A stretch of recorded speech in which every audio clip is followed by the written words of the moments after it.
Hello everyone and welcome to one of the great tests in Formula One. These are the bright lights of Marina Bay, where it is time for the 18th round of the Formula One World Championship in 2024. This is Singapore, our second city-state race of the season, as Formula One returns to the original night race venue. This will be the 15th running of the Singapore Grand Prix on a day that feels defining for the destiny of the World Championship. Can Max Verstappen land a knockout blow by winning his first Grand Prix since Spain back in June? Or will the pole man, Lando Norris, convert to his third career win? You saw a graphic of the circuit, a circuit that runs to 3 miles to 4.9 kilometers, 19 turns and now 4 DRS zones for the drivers to employ if they're within a second. The C5, the C4 and the C3 tyres are the compounds available tonight. Let's take you to pictures of this magnificent venue, and here is the starting grid. The Saubers are on the back row once again. For the 17th time this year, Valtteri Bottas is the lead car in the head-to-head battle. Then it is Pierre Gasly in 18th. He's next to Lance Stroll, who has looked really short on confidence behind the wheel of his Aston Martin. Could this be the last start in Formula One for 8-time Grand Prix winner Daniel Ricciardo? He's going on the attack next to Esteban Ocon. Kevin Magnussen returns to Formula One in 14th, the big shock of Q2, Sergio Perez's exit. He's a winner around here before. The Williams just missed out on Q3, tight margins between Albon and Colapinto. Another surprise, Charles Leclerc's time being deleted and Carlos Sainz dropping it on the outlap. He was our winner here last year. Fernando Alonso is 7th, he is next to Yuki Tsunoda, P8 on the grid, once again in the top 10 for the second year in a row around this circuit. Nico Hülkenberg, his joint best qualifying of the year. He is next to Oscar Piastri. And then it is Mercedes locking out row number 2. George Russell is in 4th. Lewis Hamilton delighted with 3rd. And our top 2 in the World Championship. Reverse them, that's our order. Max Verstappen on the front row for the second time in just 7 races. And you know the stat that is coming your way. Lando Norris will be desperate to lead at the end of lap 1, having started on pole for the first time in his career. In a few moments' time, we'll check in with David Coulthard and Jolyon Palmer, but first of all, with a read on the strategy, it's Ruth Buscombe-Davey. And what a strategy start we have to this race. All of our front runners are on that medium tyre, except Lewis Hamilton, who has opted to fit that soft C5 tyre. His teammate, George Russell, last year used that tyre to get past the Ferrari off the start line. I like it, it's very aggressive, it's pushing right to the very first of the stint, but expect that car to be the first one to have to pit. Right towards the back, we've got Kevin Magnussen on the hard tyre, Lance Stroll and both Saubers. Expect those cars to be going long and to become the blocker for the guys on medium in terms of their pitting window. Back to you guys. Thank you, Ruth. It is an intriguing situation that we have. We're bringing you that information nice and early. In the commentary box, we have Jolyon Palmer, but first of all, David Coulthard. This is an extreme test for even the very best behind the wheel. Yeah, and I love it. That's what Grand Prix racing should be. When you see them stepping out with dry hair and looking like they can go and, run a marathon, I'm always thinking, well, where was the physical challenge along with the prowess behind the wheel? But this is definitely a combination of both, and you will feel and you'll see their decision-making capabilities start to wane as they run out of water bottle and they start then dehydrating. The brain controls the body. Who can control that the best will come through and win this Grand Prix. This is such a driver's test, this race. It really is. It's difficult from a strategy point of view. It's difficult because it's bumpy and it's physical. I look back, and when I raced this in 2017, it was 2 hours and 4 minutes that we did, and I'll tell you, it was grueling like nothing else. We have a green light on the gantry. Lando Norris leads the field away. Max Verstappen is in 2nd position, P3. Lewis Hamilton on that soft tyre on a milestone day. For the British driver, it will be his 350th start in Formula One. Something maybe drivers look back at, but that is an incredible amount of time to be racing at the very front of the field. Yeah, the experience, the know-how, and today, maybe the tyres for Lewis Hamilton. Here you can see those red-walled softs I like that Mercedes have gone punchy. I was thinking before the race, the logic says medium hard. It's safe, they'll easily get through the race, or should easily get through the race on a one stop. The soft gives a little bit more jeopardy for Mercedes, but it will give Hamilton a chance off the line to go hunting Verstappen and Norris ahead. Yeah, he's going to have to go punchy in those early laps. Expect Lando to, if he converts the pole, which is a big if, because he hasn't managed to do that, and then he'll be just getting settled and want to run the pace until he decides to bolt and try and open up a little bit of a gap to give him that pit stop window. So this could be a racy Hamilton as he approaches the last few races of his Mercedes career. They could be the top three arriving to the first corner relatively together. Verstappen is a brilliant starter. Norris has had his starting woes so far this year. He'll be aware of that on this formation lap as well. The tension building, trying to put some heat into those tyres. He has to keep the lead at the start, and then he's in control of the race. If Verstappen takes the lead, then Verstappen can manage the pace. He's a wise enough driver with a brilliant skill set to control tyres, to go racing defensively as well, even with 4 DRS zones. The start is critical. It is going to be fascinating to see what we get. With so many drivers slightly out of position, it has been a weekend so far where no one has had a perfect balance. Even Lando Norris has been chasing it across the 19 turns of this circuit that runs to 3 miles, 4.9 kilometers. You've got the Ferraris out of position from their recent race form. They are 9th and 10th. You've got Sergio Perez, a former winner around this circuit. He will be fighting through as well. But we have the top 2 drivers in the World Championship back on the front row, and it will be a moment of brinkmanship. It's only 90 meters down to turn 1. We haven't seen these two go properly wheel to wheel since the Austrian Grand Prix, when it did not end well for either one. The grid is quite spread out on this formation lap. We've got Joe bringing up the rears to come through the kink at 15, while we can see Lando Norris is lined up straight away on the grid. So you sit there longer. Tyres dropping in temperature, brakes dropping in temperature. That's the downside of pole position. The upside, of course, is you've got a clean run on the right side of the track to that first corner. There's so much riding on this. If Norris wants to dream of the championship, he has to beat Verstappen today. He has to win the race. If Verstappen wants to try and stop the flow of McLaren, he's got to get in the top 2 today and at least deliver what he can. The Mercedes on the second row will launch into a race-winning bid without any thoughts of the Constructors' Championship. There is a lot at stake. We have Lando Norris in the papaya McLaren on the left, Max Verstappen in the navy Red Bull on the right, and the driver with the grippiest tyres theoretically off the line in 3rd position. The Saubers are about to take their place at the back of the field. We look for the green flag at the back, and it is almost time for the revs to rise. Here come the lights. And the Singapore Grand Prix is underway. Good reaction time for Lando Norris, who will hold the lead down to the 90 meters to turn number 1. Good start for Lewis Hamilton, but Max Verstappen edged him out. Off the road in the background goes Fernando Alonso, who now rejoins along with Charles Leclerc. Did they keep the right-hand side of the bollard? Otherwise, race control will have a look. Top 3, top 4 as they were. Upper place on the opening lap goes Nico Hülkenberg, who is running in 5th position, but Lando Norris got the launch that he needed. Can he keep it all the way across the line on lap 1 for the first time in Formula 1 as Piastri tries to dive to the inside, and he takes back that place that he lost off the line. Yeah, takes care of that inconvenience of losing off the line. He's now back in that start position, and Lando Norris, that will be a massive relief that he converted. Lewis Hamilton super aggressive as he entered turn 1, got right alongside Max Verstappen, but he seems to have dropped back a little bit already. They're fighting ahead. That's Sergio Perez moving his way by, and Perez manages to get past Yuki Tsunoda. They're battling over 10th place. Sainz was in 12th, and Tsunoda drops a position. Yeah, Tsunoda started well inside the top 10, so he's dropped away, and that's brilliant news for Hülkenberg in their battle in the Constructors as well. And Hülkenberg still running right with Oscar Piastri. That was an important move for Piastri to get clear of the Haas, because now the top 5 should theoretically have the pace to just stretch away from the rest.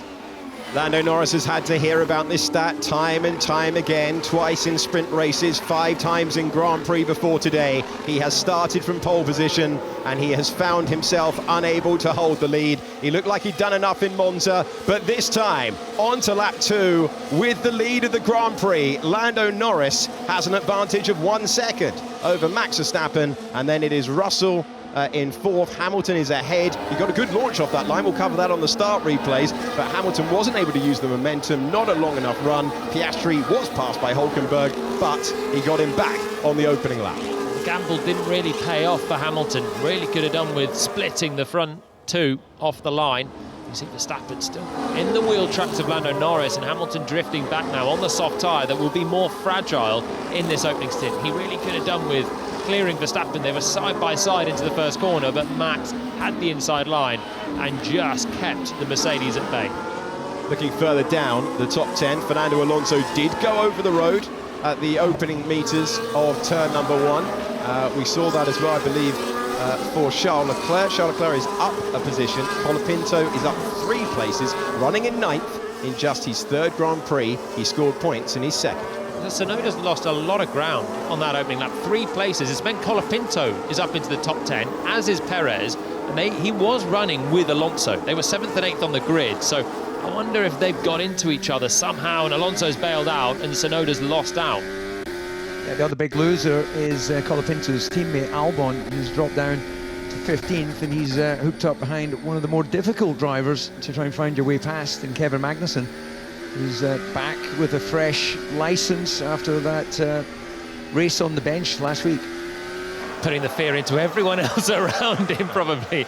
Kevin Magnussen with 10 points out of 12 on his licence was hazardous enough in the midfield, but now he's got carte blanche for the rest of the year.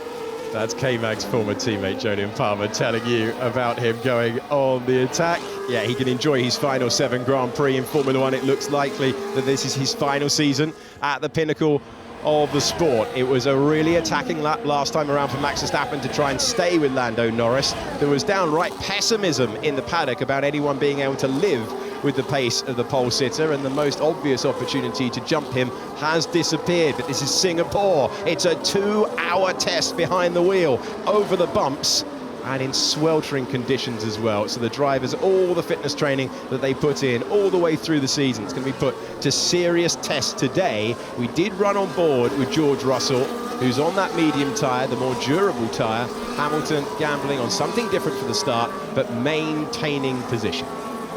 Actual body language of the cars looks quite racy. I was expecting to see a bit more management early on, as everyone was sort of eyeing up each other and trying to figure out where they are. But in fairness to Pirelli, all 3 of the compounds seem to be raceable, and that's reflected in the fact that they look like they're pushing on. But you need to increase the pace a bit as the guys at the front are getting away. Russell in 4th behind his teammate and saying that please can Lewis go a bit quicker. Hamilton is within 2 seconds of Verstappen, who's within 2 seconds of Norris, but the front pack are just starting to stretch out, and there's little that can be done at this stage. And it's in Russell's interest to get Hamilton to push and cook his tyres. He's on those fragile tyres, so Russell's going to be hoping that Hamilton takes too much out of them and becomes vulnerable and has to pit and give George the lead Mercedes slot. Yeah, it's a good point. They name teammate as a misnomer, isn't it? He's your first rival, his success is your failure. And well, the instinctive, selfish nature of the race driver has got him on the radio saying, get a move on, I can do better. There's a driver who's made 3 places off the line, Sergio Perez, who won in a wet-dry race back here in 2022, where he held off Charles Leclerc for victory. Perez is up 3 places, running in the points as we go back to the start of the Grand Prix. It was a good launch from Norris this time. Verstappen couldn't get the traction down. And look at Hamilton, has the better start of the top 3. It's not enough, but he tries to go racing with Verstappen momentarily on the outside, cannot make it through. Russell and Piastri were very, very close as well, which gave Hülkenberg the door to come past the McLaren. And that was Hülkenberg briefly up into 5th place. We're going to get a nice shot of it now, looking back from George Russell starting 4th. That's a nice angle, isn't it? You see the decision of the cars behind. Not as dusty on that inside line as maybe could be expected. And then look how dirty it is offline, though, as that Aston uses the escape road, followed by the Ferrari. That's got to be from a support race. There's more fluid down there at turn 1 than there should be. Watch Alonso. Yeah, there's dirt and dust, and immediately the Aston and Leclerc jump. Just dive bomb. What's he doing? I was looking at that. I was quite liking it from Colapinto. It was racy. I want to see an onboard with Colapinto getting himself into the top 10 at the start. Certainly, it was aggressive from Franco, but he got the car stopped and he got positions ahead of his teammate who had to go wide and ahead of Yuki Tsunoda as well. I think that's also a little bit, Alex hasn't been used to having his teammate race him. Yeah. He's not been pushed closely, and that's why I find the sort of, the psychology and the positioning of a driver in a race team. If you've got a teammate slightly quicker, they tend to be a bit quieter. If you're the lead driver consistently, as you see Oscar get that place back down in the braking zone, so he'll be relieved to have cleared that Haas so early. It's turn 1, lap 1 of a race that's difficult to pass thereafter. Colapinto is in his right to try and send one down the inside. He didn't cause a collision, and look, he's running in 9th place. It's paid off for him. Yeah, he's put himself in the ring as a potential at the new Audi team. I think Valtteri Bottas was certainly of the mind and was putting around the paddock that he expects signature on a contract next week. But if Colapinto's come in as a longer-term option, then you'd have to look at it, wouldn't you? Well, he has seemed so comfortable in Formula 1. This is his 3rd start today. He scored points in his 2nd start. 10 points for Williams in the Constructors' Championship last time out. Vaulted them above Alpine in the Constructors' Championship. Lenny Kravitz looking on down there. So many celebrities here at the Singapore Grand Prix. A lot of musicians this weekend. Yeah. Seems to be a music artist's race of choice in Singapore. Fastest lap of the Grand Prix to Max Verstappen. The gap is 1.5 seconds between Lando Norris and the only driver ahead of him in the Formula 1 World Championship. 59 points, the gap between Norris and Verstappen at the start of the Grand Prix today. Also want to just recap what you saw on the replay between Sainz, Perez and Tsunoda. Perez able to get both Sainz and Tsunoda. Bold and brave moves around the outside, going aggressive. The car fat with fuel, and that was how he improved to 10th position, including a move at turn 8, which you don't see very often. Leclerc's looking fairly close as they come through that turn 8. Turn 9 now, the left-handers. They're close behind Alonso. They're stuck behind Hülkenberg, but Hülkenberg actually is going with Piastri and the pace of most of those ahead. The gap is opening up slightly between Hamilton and Verstappen, but everyone still fairly line astern. I'd say Leclerc looks the raciest of anyone in the top 10, trying to make amends for that Q3 disappointment yesterday. Focusing on the gap between Fernando Alonso, who has had to play a minor role in comparison to what we saw last year when 8 times he was on the podium in Formula 1. The strategy discussion to Carlos Sainz, currently in 12th position, is Plan A. We had George Russell after the Grand Prix in Baku mocking how many plans Ferrari have, going all the way down to Z was the answer that Charles Leclerc gave him, as Norris now takes back that fastest lap.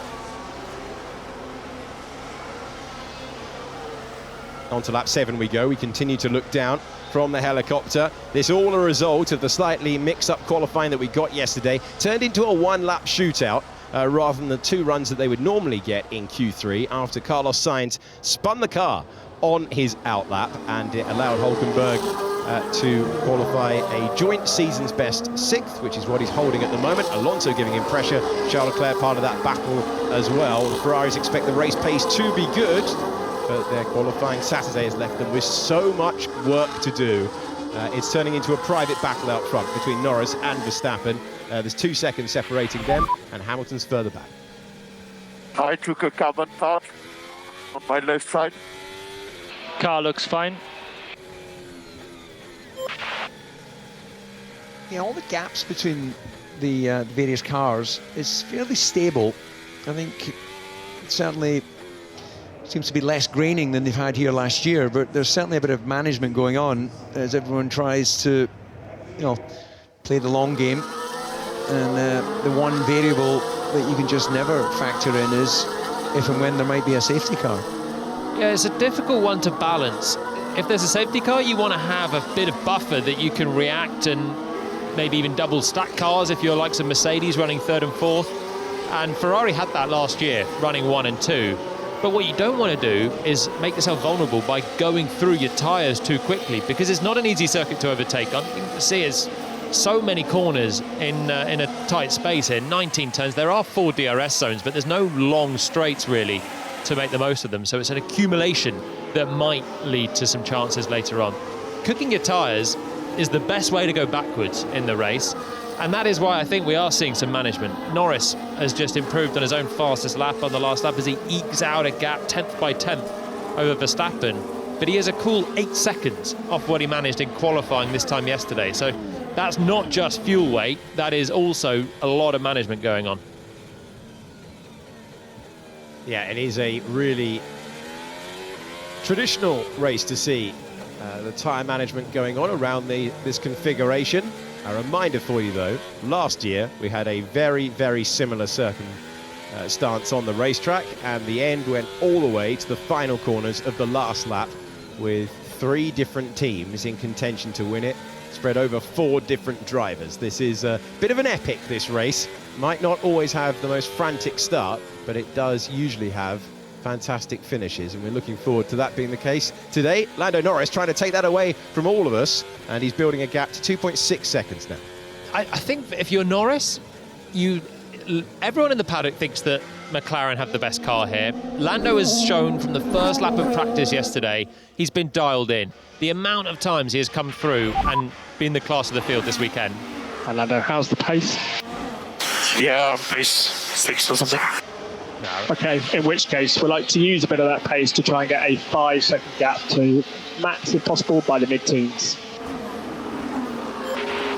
So we can assume maybe a 6 out of 10 for Lando. I'm going to read between the lines there. And on the cool there of Will Joseph, he's upped his pace and he's just gone 6/10 quicker than Verstappen. The gap now is towards 3 seconds. And I was about to say, if I'm Norris, look, the McLaren strategy department has not had the easiest of years. I'm not going to rely on having Verstappen within undercut range anywhere near a pit lane, a pit stop window. I want to build that 5 seconds to give my team a slight buffer to maybe make one incorrect decision and get away with it. With the pace of car that he's got, the form that he's in, and that is what Norris is doing. The gap now over 3 seconds out front.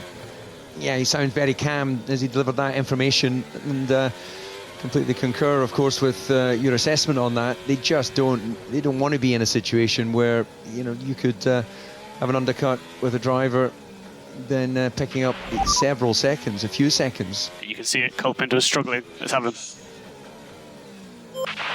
Look at that gap now. The gap's just opened up by a clean second in 2/3 of a lap.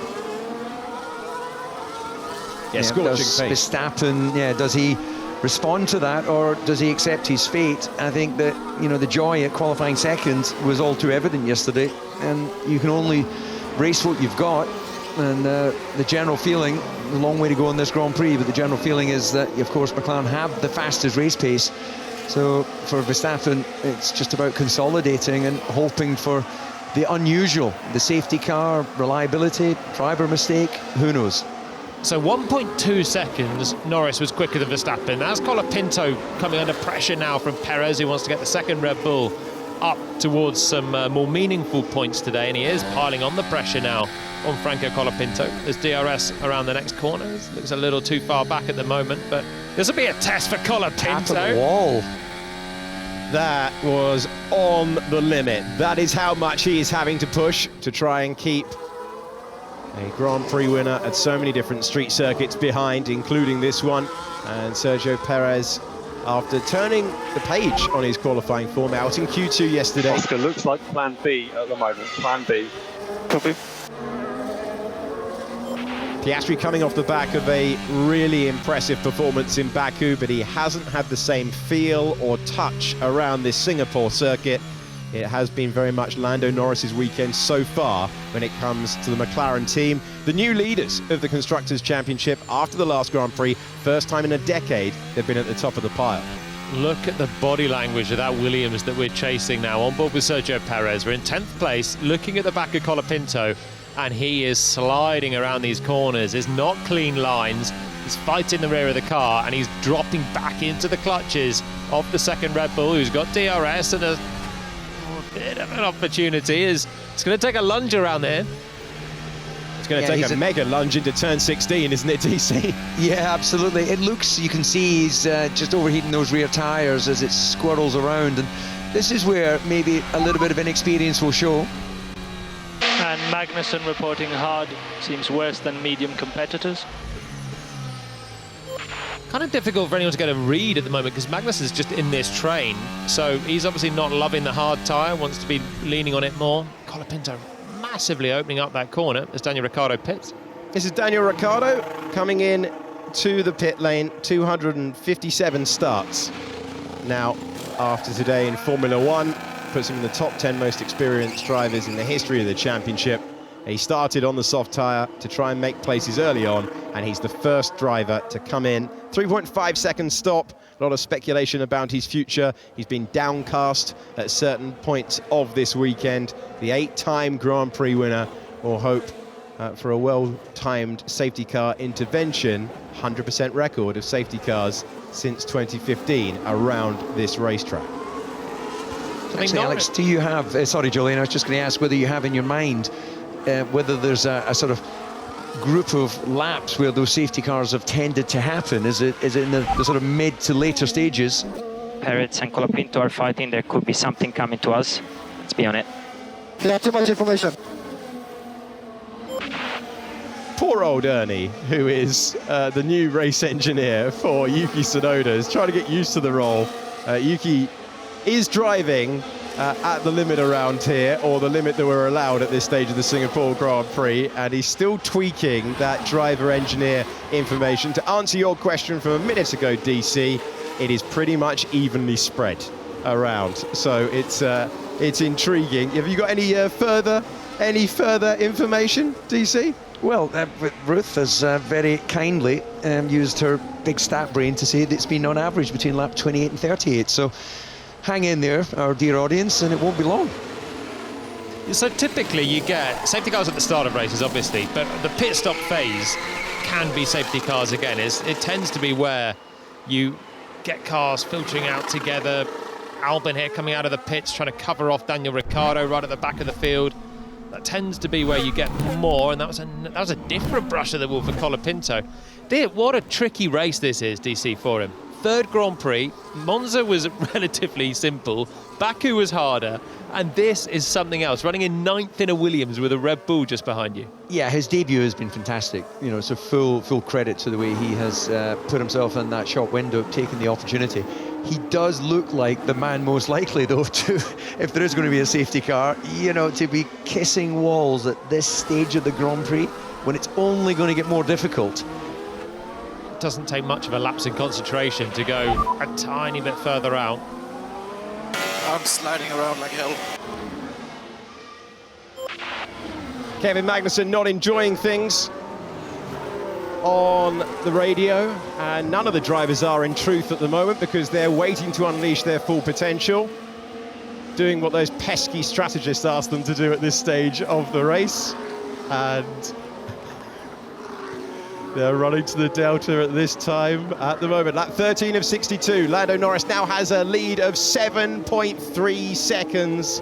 Many in the paddock thought he would drive away. Lewis Hamilton doing well to eke out that soft tyre stint. So Norris is going at more than a second a lap, and he's going to be delighted with how this is unfolding so far. But so is Verstappen. Verstappen's going to be very happy, under no pressure at all from Hamilton behind, who's on the more fragile tyre and should actually get less competitive as this stint goes on.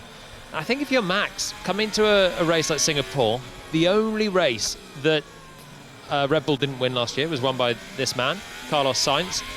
This was meant to be one where they thought they weren't going to make Q3. They thought this could be a big surrender of points to Norris. Second place today would be a good result for Verstappen. And the way that he's now effectively kind of a net leader of everyone apart from Norris, and things are working well. I'm sure he's still hoping for some intervention to get back towards the race lead. But if things finish like this, I think Verstappen's going to be equally happy.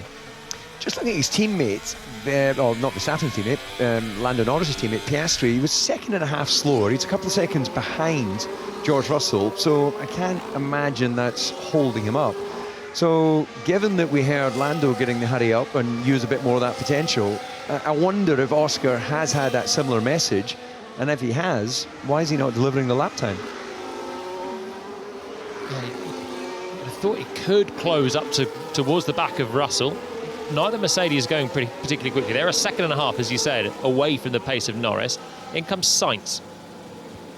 Did he go over the white line on entry there? It was tight, wasn't it? We saw Fernando Alonso get a 5-second penalty for doing that 1 year ago. 1 year ago, this man was on the top step of the podium.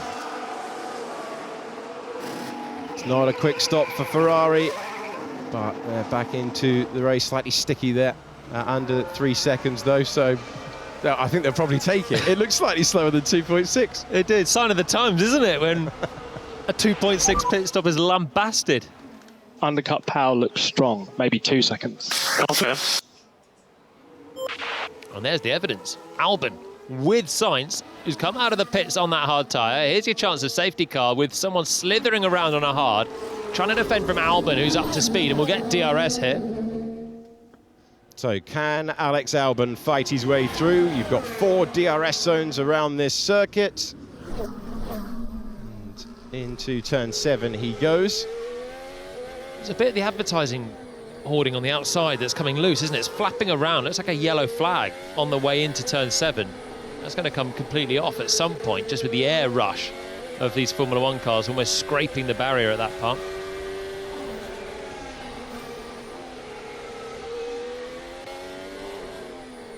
Not a bad sign for Albon to be chasing a Ferrari at this stage. Was down to 15th, remember, on the opening lap. So the undercut being powerful should launch Sainz here past Tsunoda and up towards the top 10.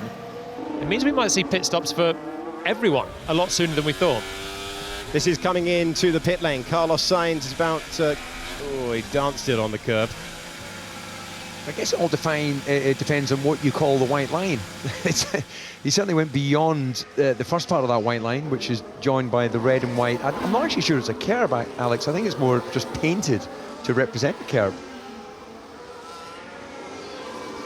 Just looking at the slow stop, not that slow for the Ferrari of Carlos Sainz, as we go to the Mercedes in this new livery to celebrate a sponsor and a slightly altered McLaren livery as well, to recall the era when the likes of Ayrton Senna, Alain Prost and Niki Lauda, and our very own DC, raced for the team. Piastri has had a good couple of laps there, increasing the pace as we get closer and closer to the pit stop windows, but the Mercedes pace falling backwards now. Piastri trying to get in the conversation to stand on the podium again this year. That is something that he has managed 6 times so far this season. I'm sort of wondering how McLaren can bring Piastri into play with how the race is unfolding. The problem is those Mercedes, he lost track position with not as fine as Q3 yesterday, down in 5th. At least he got past Hülkenberg, who's now 5 seconds adrift behind the man we're on board with here, behind Piastri. So he cleared Hülkenberg, but yeah, apart from that, he's just dropping like a stone, out of contention in terms of race time. Albon's got an issue. Yeah. We go on board with Alex Albon, who wasn't happy at the start of the Grand Prix, dropped back from where he had a chance to contend for points, and now it looks like it's going to be another difficult day for the Thai driver, who is tumbling to the back of the field. It's very difficult to find Colapinto. Copy. That's not a bad review from a driver that started his Formula 1 career in 2011. Everyone seems remarkably impressed with Franco Colapinto from Argentina, the driver who wasn't contending for the Formula 2 championship in his rookie season. He had 1 win to his name, but he's been promoted to the top tier, and he has loved life so far. Perez can't get by. He's one of the great rookies at the moment, isn't he? He's only in his 3rd race, but these performances that Colapinto's put in have been staggering. I mean, even Perez is reporting how impressed he is mid-race, just following in his wheel tracks. He was piling on the pressure, wasn't he, earlier on? Now he's 2 seconds adrift. Colapinto was brushing the walls, was giving it everything. Has so far absorbed that pressure. He's still got an awfully long way to go in this race. His teammates dropped out of contention, probably out of the race in the pits right now, but Colapinto still keeping that Williams in the top 10. Right, intriguing situation right now, both on track, but this is one of those races where you have to work so closely with the pit wall and the strategist. Ruth Buscombe-Divey, let's get a picture of how it's looking so far.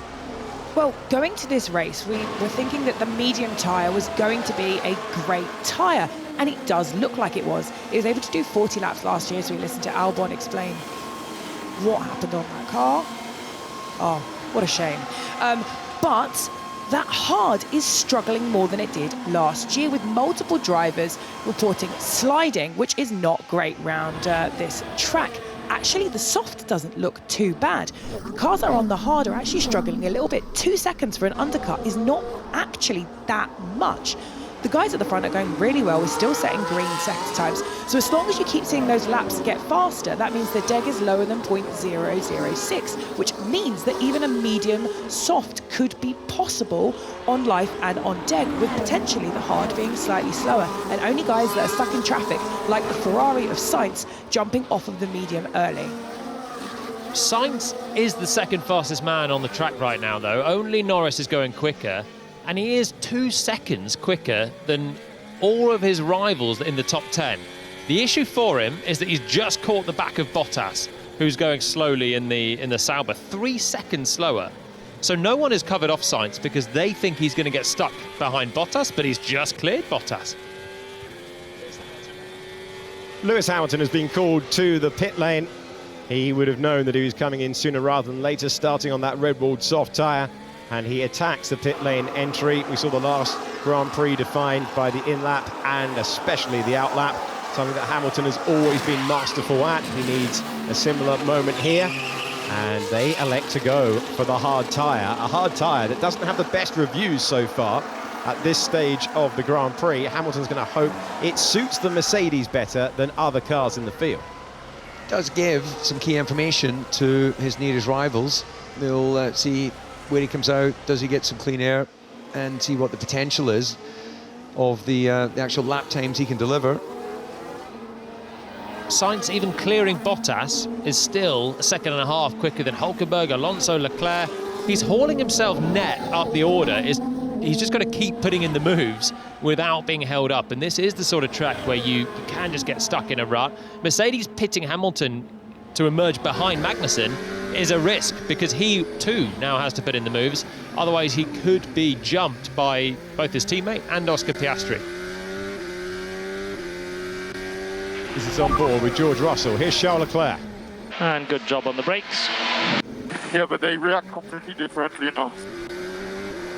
It was looking really good for Ferrari earlier in the weekend. Then they got to the final practice session before qualifying, and Charles Leclerc berating the team on the radio, saying, you know, we're making the picture too complicated at the moment. We need to focus on pace. The feel of the cars has been evolving throughout the weekend, and given it's been so close in Formula One in recent times, look at that gap out front, 13.2 seconds. Max Verstappen will be delighted that he put it on the front row yesterday, because it is a very limited damage limitation for him at the moment. He is losing 8 points to Lando Norris as it stands. Yeah, this is a dominant display and a very comfortable lead that covers most eventualities. And yeah, just trying to read into that message from Ferrari. Doing a good job on the brakes would suggest he's either had to compromise a little bit his braking to keep some temperature out, or they've asked him to run the balance in a slightly more compromised way. Either way, it would suggest that they've got some management going on in that Ferrari. Jolene, have you got further thoughts? Well, sometimes you use the brakes to help manage your rear tyres. Lift and coast, where you get off the gas a bit before the corner, 50 metres or so, and then brake a little bit later, is a technique used. I wonder if Leclerc's managing the rear tyres with that. Let's see if Sainz is going to blast easily past Zhou. I think the answer is going to be yep. So easy pass for Carlos Sainz, gets the apex first at turn 7 and improves up to 16th position. We have 19 cars still in the Grand Prix. On lap 20, the one retirement, Alex Albon with overheating. So Sainz is now net 5th because of the pace he's got on the hard. So the hard tyre read early on was quite tricky. We're talking about Kevin Magnussen being your reference point, Stroll and the 2 Saubers. You haven't got any front runners yet on that hard, and Sainz is making it work. he is going to have a long stint to do, so he's going to be falling away later on. But whilst he's picking off these tail enders, he's actually still scything his way through the field and could yet come out in net 5th. Here's Lewis Hamilton making a move that he needed to do. It's easy on paper, but Singapore, it's never simple. That is a lunge into turn 16. Fresh hard tyres for Hamilton, up to 12th position, past Kevin Magnussen, and Hamilton can now go on the attack. He's 2.8 seconds away from Esteban Ocon. I think that's the first example of that DRS zone up into 16 actually being used. So Magnussen, we know, was complaining earlier about the state of his tyres. They will not have got any better. As we can see, Hamilton got himself in a good position coming off 14, and then, well, still had to work for it in the braking zone. And, you know, Magnussen pretty much has on his rear wing sticker that says approach with caution. There's not really an incentive for the Saubers, for Magnussen to go too feisty on their defence, though, with Hamilton and Sainz that have pitted. They're in a very different race for the moment. Although you never know when Magnussen is going to go feisty, because he's often helped his teammate out. His teammate that right now is running in 5th place, so I don't know if Sainz will have the easiest pass on Magnussen, because that looks at the moment like a direct fight, Sainz and Hulkenberg in a sort of proxy war at the moment. Hulkenberg, then Alonso, and then Charles Leclerc in a line. I think I clipped the wall on the way into the plane and just took a left. Have a look. Plenty of scraping down the concrete that we've seen across this weekend. A dramatic moment at this part of the circuit for Carlos Sainz yesterday as McLaren venture back into the pit. So we were wondering how McLaren can bring Piastri into the fight. I think the dummy was what they were trying to do there. Came out hoping that Russell would pit and Mercedes would cover him off, but Russell didn't. And what McLaren really want is Russell to get out of the way, so then we can see what pace Piastri can have in that second McLaren. Norris is still by far the fastest driver in the field. 15 seconds in 21 laps. He's annihilating everyone today. It's 1.3 seconds the last lap. Lando, for our race, we just want to go as long as possible, so if we need to look after the tyres, we will. We just don't want to be the first person to pit between you and Max. And the message from Will Joseph, race engineer, to Lando Norris, saying we're just trying to extend as long as possible. Lando Norris kept the lead from a pole position for the first time in his Formula One career today. He's built a lead of 15 seconds. That is another pass for Carlos Sainz, who comfortably gets past Lance Stroll, who had his 5th Q1 exit yesterday in 6 races here. And Stroll hasn't seemed to have the balance of other circuits this year, when he's been more competitive this season with Fernando Alonso than last, when Alonso was the Aston Martin driver on the podium. This is Lewis Hamilton coming in. It's difficult to see where he said he clipped. If he did, it was the smallest of little touches on that left rear. That angle didn't really give us it, but we can assume he did, because that's what he reported. Might have been a snag of the rear, a slight clip, launched him into an oversteer, and then more over the white line than we saw with Sainz. Yeah, it looks like the stewards are not picking up on that at all at that area of the circuit, which, yeah, it would be harsh, wouldn't it, to pick up penalty on that particular area, because it doesn't endanger anyone on the other side of that red and white curve. There's a sort of no man's land of about 3/4 of a metre. Yeah, fully over the painted curb down there last year, Fernando Alonso, to get his 5-second penalty. This is visor cam with a 7-time world champion, Lewis Hamilton, trying to make light work, and this is up against Esteban Ocon, who knows he's in a different race, doesn't want to lose any time, and didn't offer a defence there at all, even if he could have done. He's spent the entire Grand Prix on the yellow-walled medium tyre. First stop before everyone. We are one of the earlier stoppers, but not the earliest. Yeah, be in trouble there. Way too short. May yet even be a 2-stop for Sainz and Hamilton with the degradation that we've got. They've both is working for them at the moment. They've got pace in abundance, but it is a long way to go for them on this hard tyre. Everyone else is going to have the same opportunities to pass them, as they're having on some of the slower runners at the moment. So it's a long one, this Singapore Grand Prix, and it's a short win at the moment for Hamilton and Sainz, but they're going to be under pressure later on. What actually surprises me, though, about that sort of radio exchange is they must have spoken about it beforehand. So if Lewis, knowing what lap he was on, and so what did he stop? Was it 3 laps ago? Lap 20, lap 21? He knows where he is in the Grand Prix, and if they say box, and if he's got time, then he could go, okay guys, this seems a bit early, has something changed? You know, you don't just box and then have the conversation afterwards. He started on the soft tyre, didn't he? Which was always going to mean he had to pit earlier than anyone around him. They were all starting on the medium. Hamilton went aggressive, wanted to try and gain position on the opening lap, didn't manage it, and that meant he fell away a lot in the opening stint. Russell 12 seconds adrift of Verstappen, and now they're much more evenly matched on pace. The damage is done. So Hamilton just defending a bit from Piastri as well, and the undercut threat from the McLaren. Oh, this is so frustrating. How many laps are we going to do like this? Keep calm.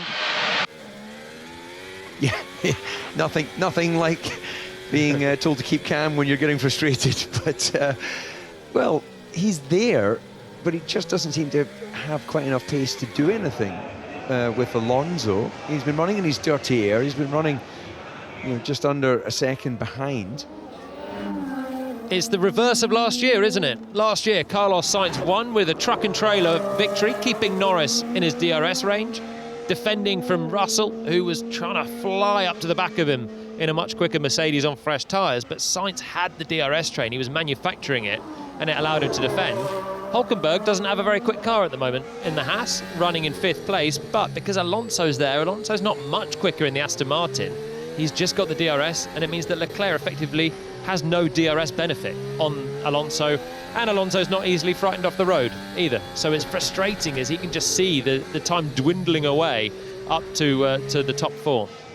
Yeah, in terms of pace, just when you mentioned Hulkenberg, he's 43 seconds behind Lando Norris, and that just sort of puts in perspective just how fast Norris is out front. He's almost a couple of seconds a lap quicker than Hulkenberg. This is going to be, at this rate, the most... I mean, he's going to win by a minute at this rate, Norris. He's going more than a second a lap. This time he just drops the pace slightly to a 1 minute 37.5, and we'll wait a cool 18 seconds to see what Verstappen does in response. Norris is gone up the road, and he is completely in a league of his own. But Verstappen's not the cork in the bottle for those behind either. Max is running a decent race. He's doing everything he has to do. It's a bit like Zandvoort all over again, but even with a bigger gap from second to third. Yeah, Norris finds himself in that situation as he's going through the kink at 6, where he will not be able to see Verstappen behind him. He won't be able to see Ricciardo, who's the next man up the racetrack, who's closing in Bottas. So there'll be a moment where he'll be thinking, is there a Grand Prix going on? I can't see any other cars. What a lovely luxury position Lando Norris finds himself in at this stage of the Grand Prix, but it has been, it is incredibly bumpy. We've seen some late twists here in the past, but he is on course for the most dominant Grand Prix victory of the season. Previously, the largest margin that we saw across the line was a very impressive performance from Lando Norris, over 20 seconds earlier on this year in Zandvoort, when Max Verstappen, again, similar situation as Jolien said, able to keep him off, able to finish in second and get the best result possible with the car underneath him. It was 22 seconds for Lando Norris in Zandvoort. Yeah, Verstappen did 22 seconds over Perez in Bahrain. Norris's one was a fraction more in Zandvoort at the start of the return from the summer break. He's already heading towards 22 seconds, 25 laps into the race. You wonder what Piastri has underneath him. We're not at half distance here. We've got another 5 laps to half distance. Piastri is bottled up behind Russell. If he can somehow get clear air, if the strategy can fall in Piastri's favour, there's a chance he can go hunting Verstappen with the pace McLaren have. Yeah, you're killing me with this offset, mate. Yeah, lots of options open to us still, Lewis. Yeah, Lewis not wanting to let it go, the fact that he felt that was just too early. But again, Jolien, as you mentioned, can't come as a surprise if you start on the soft tyre. You're not really giving yourself the option to go long. Leclerc has cleared Fernando Alonso, finally. Lewis Hamilton deep, trying to pass Yuki Tsunoda in your picture. And Alonso now comes to the pits, so he's lost that position and immediately tried to gain the strategic advantage. Hamilton will try and regroup and get back past Yuki Tsunoda, who's on the medium tyre and has been for the duration of the Grand Prix. Alonso in for his first stop. Yeah, a massive overshoot of that corner. He's lucky that that's one of them where behind the curbs of the chicane there is some space. I think there was frustration really for Lewis. We heard it on the radio. He's not happy with the strategy. He's still in a net third place. Alonso, was he wide coming out of the pits there? He certainly found a bit of track that no one else had found. We'll wait and see if there's a tight pit lane exit to manage. Let's see a replay of Hamilton then trying to clear Tsunoda, who yet hasn't stopped. I looked like he had that one in the pocket. Tsunoda wasn't defending. He had a great chance, but braked so deep and went right off into the runoff area. Something's definitely wrong with the car. Tyres are dropping off. Yep, that's also driven. Yeah, so lucky that happened on that corner where he had some space. And, well, you can see Toto's reaction to that. Frustration. There does seem to have been a lot of questions over the consistency of tyres. I saw an interview with George Russell where he was as much saying, I can't tell you what I really want to say about the tyres because I've been told off. Yeah, he said after the Grand Prix he was very frustrated in Baku and gave a very detailed answer about being frustrated with the performance of the tyres. Was clearly told, don't do that again, so gave the answer that DC heard, and George Russell is keeping it buttoned for the time being. He's trying to keep Oscar Piastri behind him now. That gap's come down to half a second. Rear tyres are quite bad now. Yep, understood. That shouldn't be too long. Got a race on for third here. Piastri's now sensing a chance to go attacking George Russell. Picking up the pace. Russell feeling some pressure for the first time, really, as Piastri tries to just waft into the mirrors. So Piastri trying to make use of the extra DRS zone that we have. Russell has spent the race trying to stay out of the clutches of the McLaren, but McLaren looking strong at the moment. This is Lance Stroll in the pits, but there's going to be a crucial turn 14 rotation for Russell and Piastri. Can Piastri now get through this corner and give himself an opportunity to get by? He sees using a lot more of the road at the moment, feeling the confidence. He's in the DRS, but you've got to be very, very close. You're looking top of your picture at Carlos Sainz. Piastri can't get by. George Russell has been called to the pit lane, and they cede the place because they knew it was going to be an inevitability. Now, what can Piastri do in clear air? As Carlos Sainz, we see in the top right, made a move and headed by Russell, just calling his hands there on the steering wheel as he comes in. One of the most punishing Grand Prix of the year for drivers' fitness. It's easy to forget that, isn't it? Still not at half distance, and the bumps, the humidity, the heat, and the close walls make this such a grueling race. Great stop for the Mercedes crew. It's grueling in the garage as well, just sitting through this one in the heat and the concentration of having to make a 2-second pit stop to decide race positions is it's a lot for everyone. Okay, looking at the battle now between the top two on the racetrack. They are separated by 23 seconds, but they are extending that medium tyre window beyond our graphic there. This is Charles Leclerc trying to improve, not able to do so. Let's get a strategic update with Ruth Buscombe-Davey. Yes, we are now in that pitting window phase, which also means we're in the point of the race. As Piastri lets Okay, mate, this is the race. Let's go. As we're told by the race engineer, where the drivers start to push. So it's all about balancing, getting that undercut through the stops versus exposing yourself, because as the drivers push, that increases the chance of safety cars. The guys that went very early onto the hard are starting to struggle with sliding, but now we're at the point of the race where you can take that hard easily to the end or keep going if possible to maybe do a shorter stint on either the hard or even that soft tyre that could potentially do up to 20 laps. Thank you, Ruth. Great to get the strategic picture as we make our way through this 18th Grand Prix of the year on lap 29 of 62. Lando Norris is in a league of his own so far. but Max Verstappen is minimising the damage. That's late on the brakes. That's the advertised late lunge from the Ferrari, and that's a tidy way to get by for Charles Leclerc, who gets past Nico Hülkenberg up to 4th place. Lovely, well measured from Leclerc, stopped it on the brakes, went for the move, showed his hand very late, and Hülkenberg finally drops back a position. And that's why it was important for Leclerc to clear Alonso. I don't know if he passed him on track or if Alonso pitted and got out of his way, but now he was unleashed to go and attack a car who didn't have DRS to defend, and Leclerc finally has his free air as well. Perez comes into the pit lane, and it's a 2.2 second stop for Sergio Perez, who comes back in to the race, having had to study the back of the Williams for a fairly long time. Piastri was 1.5 seconds quicker than Verstappen on the last lap. Now he's unleashed.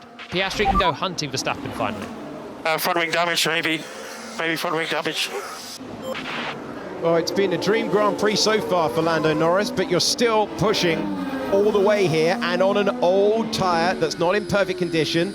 Maybe front wing damage was the call on the radio for the race leader.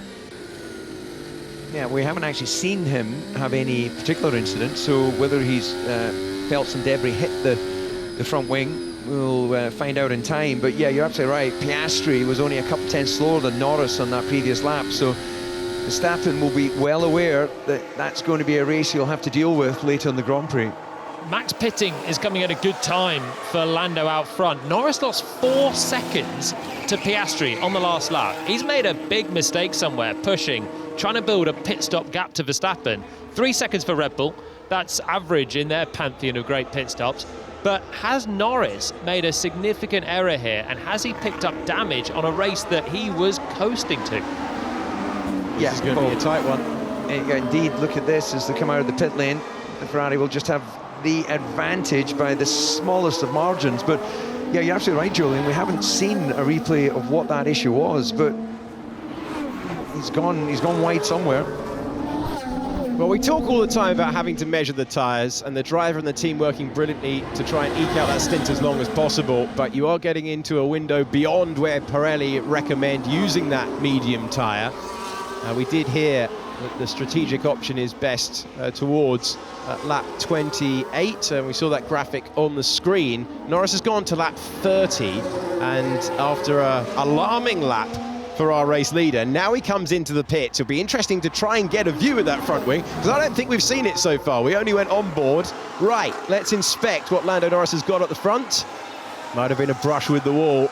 We'll try and bring it to you if we can find it. High pressure pit stop for McLaren. They're trying to tick off the things that might deny them victory, because the pace of the car with the driver that you're looking at has been superb, and they'll be glad to be back into the Grand Prix. That is late on the brakes, a position change for Max Verstappen. He lost 3rd on pit exit, but those are fresh hard tyres, and he moves past Charles Leclerc. It's a very quick pit stop for McLaren. A turn of front wing, but I think that was just a typical offset from a medium tyre to a hard tyre. A natural balance shift as you change the compound. So no front wing change for McLaren. I'm sure they've looked at the data from Norris's car that's being fed back live, and they think everything looks okay. You can't see damage from the outside of it, so Norris has maybe had a bit of a let-off somewhere on the previous lap. We think it's turn 14. The word from the gallery, it's a lock-up and a brush of the wall that could have changed the entire complexion of this Grand Prix. This is a race that Lando Norris will desperately want to win, to get the gap down in the World Championship, and he will want some second half of the race from his teammate as well to maximise the points difference. It's going to be Max Verstappen on pit exit. You're going to see the Ferrari just come past them. That's how tight the margins are. I just don't get it why we let him undercut us by so far. It's just so stupid. That cost Max about a second of lap time as he then cleared Leclerc later on in the lap. But he's saying, why cost me the second of lap time? Why do we just pit the lap before and not have the faff of clearing a Ferrari on the outlap? It was a nice move in the end. I think he was he not getting slightly confused by the fact that Leclerc hasn't pitted yet? So, you know, he's saying why we allowed him to undercut us. He hasn't undercut, he just hasn't pitted. Oh yeah, it may well be that as well. He's expecting when he sees a Ferrari these days for it to be a genuine fight on track, but it's not been the weekend for Ferrari. Now his race engineer chose not even to respond. We see a small issue with the front wing, nothing serious. Now, I'm surprised they wouldn't change that then. It would cost him about another 5, 6, 7 seconds to do a front wing change at the start.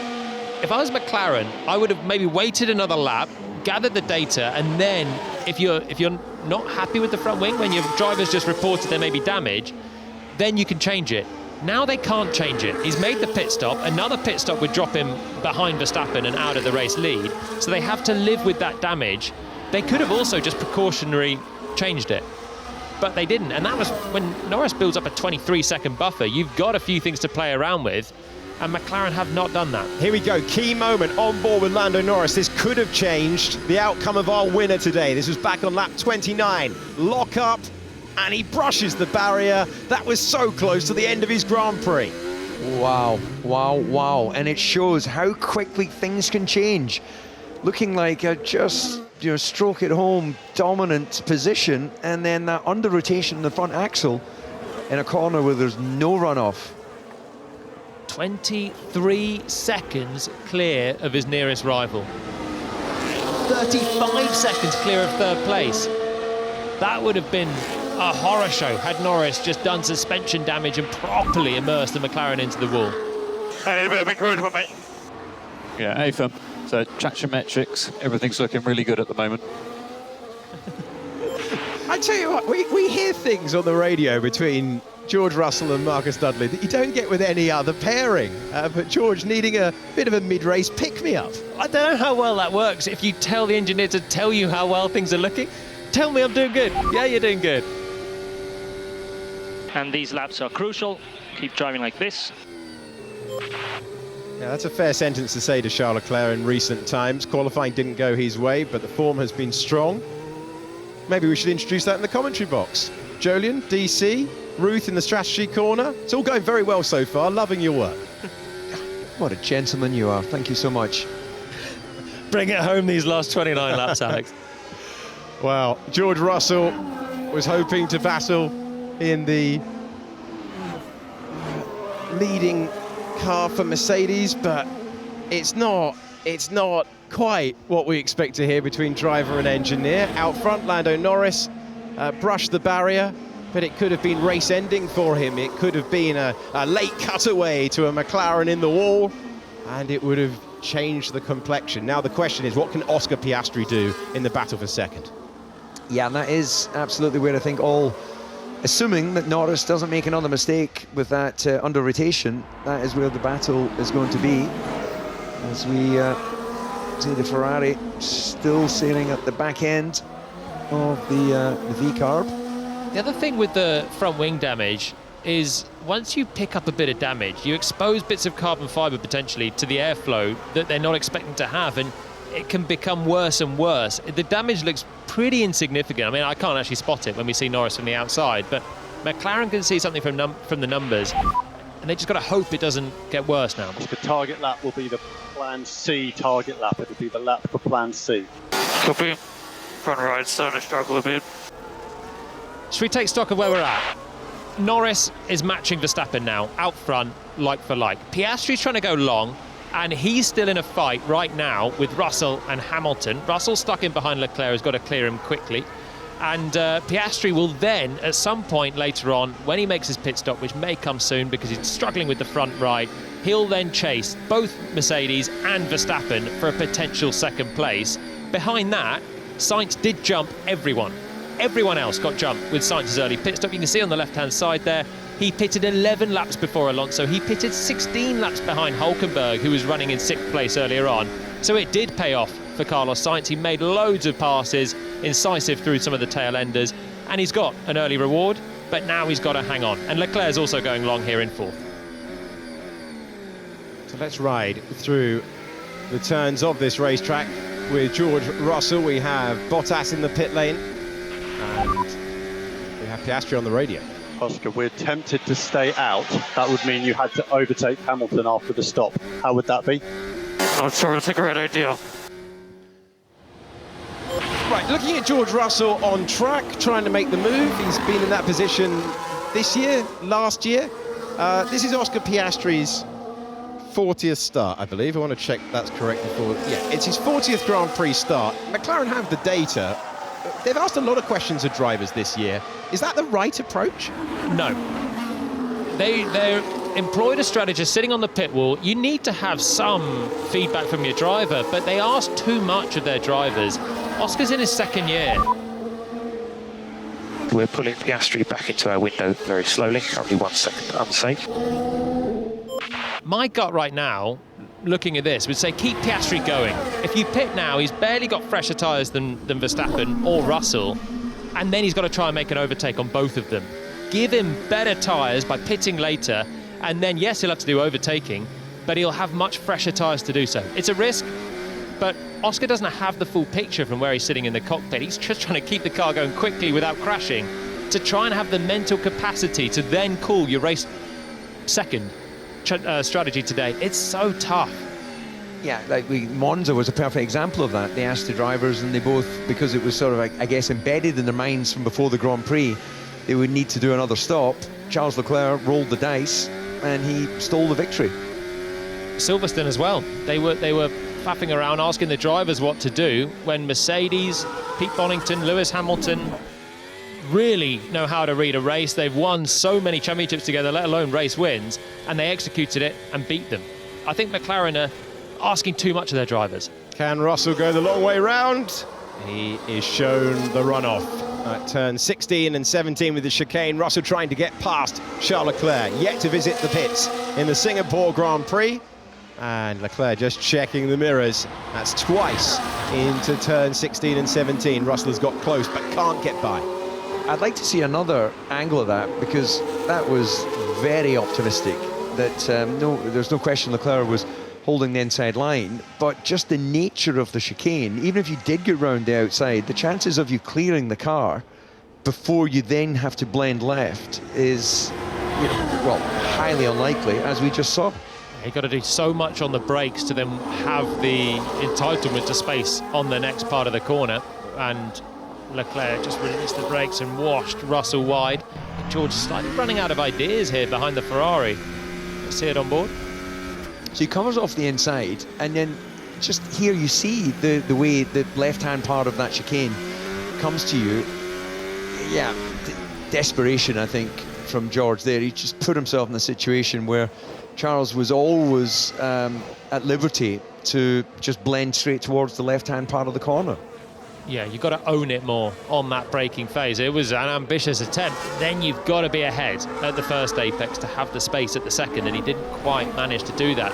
And this is really playing into the hands of Piastri as well, for Piastri's chance to go and attack Russell later on in the race. Daniel Ricciardo looks like he's fighting, and he was getting past Pierre Gasly. Daniel Ricciardo up to 12th position. Gasly yet to stop, and that was Daniel Ricciardo with a late move into turn 7. Just ahead of him, Franco Colapinto, who was undercut by Sergio Perez. It will be very tight with Hulkenberg. Come on. Encouragement on the radio from race engineer to driver. Tight with Hulkenberg is not the sentence Charles Leclerc expected to hear at the start of the Grand Prix weekend. He wanted to be fighting to stand on the podium here by the end of the 2-hour mark. But as we approach the 1-hour mark, Charles Leclerc finds himself in a battle with the Haas, and it was a good stop for Ferrari. Remember, the tyres aren't in optimum temperature window at this stage, but crucially, it's track position for the man from Monaco. He's out ahead of Hulkenberg, and that means he has covered him off if he can get to the next DRS zone, and it is Alonso in 7th, Charles Leclerc in 8th, but with that tyre offset, and Hulkenberg has been jumped by the Ferrari man. Getting very tricky now. Superb execution from Ferrari, 2.2 second pit stop. If it was much more than that, he'd have fallen out behind Hulkenberg and had to do that move on track all over again. Piastri, 36 laps on 37 laps on his medium tyre, 13 seconds away from Norris, lapping at a consistent enough pace, dropping away from those behind that have pitted, but he will get a reward later on. And the benefit of not pitting now is if there's a safety car, you take a massive gain of pitting under safety car, everyone else going at reduced speed, and you have a much smaller pit stop loss. So that's the other benefit on a circuit where, you guys have told me the stats, we've always had a safety car. This is Pierre Gasly, currently running in 14th position. And this is Perez picking his way by. His long run down to turn 16 with the DRS zone, and that is Perez making the move. Perez, who, as Jolin pointed out to you, had cycled ahead of Franco Colapinto. No update for Colapinto at the moment. That is the sole remaining Williams in the race, getting by Gasly as well. It was a power unit temperature issue for Alex Albon. He's our only retirement on lap 38 of 62. We'll check in now with the hard tyre shod Max Verstappen, who will be hoping to claim second place today. And Oscar Piastri will be the driver trying to do something about it as McLaren chase a 1-2. Looks like the front left has got a bit of pickup on the car of Verstappen. So see, Piastri has encouraged the team to bring him in.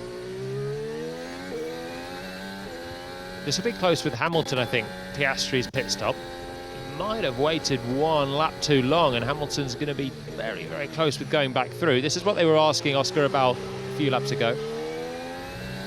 And he comes into the pits. You're on board with Max Verstappen, who will sweep by and take second position. The question that was put to Oscar Piastri was about having to overtake Lewis Hamilton. So this is a high-pressure stop. They scrub off the speed. The team go to work, stabilising the car. The new Pirellis fitted, say goodbye to those mediums. And now, can the McLaren man with a 2.2 second pit stop get out ahead of Lewis Hamilton? There goes one Mercedes, that's George Russell. Here comes the second one. It's going to be tight, but it's going to be track position for the 7-time world champion. And Oscar Piastri will have to go on the attack in the remaining laps of this race. I think he needs to try and be aggressive early while he's got the tyre advantage. If he allows Hamilton to sort of measure him up, it may be a bit more tricky. He's got 21 laps fresher tyres than Hamilton. Remember, Lewis was one of the earliest to pit. Started on the soft tyre, then fitted the hards, wasn't happy with how long he'd had to go, and now he's got a McLaren behind him who is on brand new hard tyres and can go aggressive to the end of the race. So Piastri and McLaren, they ceded the track position to Hamilton. Now Oscar's got to work some magic from the cockpit to get it back.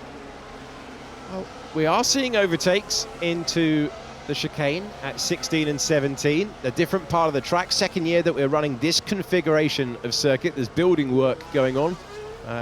Those of you who've been with us for many years will remember the chicane that took us underneath the grandstand, running along with Marina. This is Esteban Ocon getting past his teammate, and he manages to move his way through.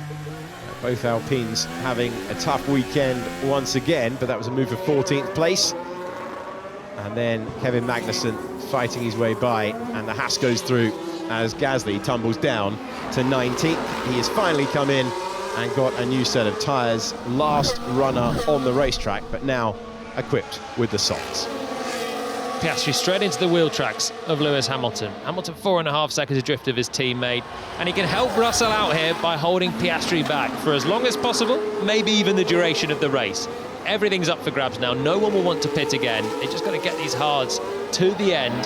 But Piastri looks like he's got so much more grip exiting turn 3. Turn 5 here, medium speed right-hander, and then there's a DRS chance. Yeah, Hamilton will be well aware of it. You'll see that car with closing speed as they go through the kink.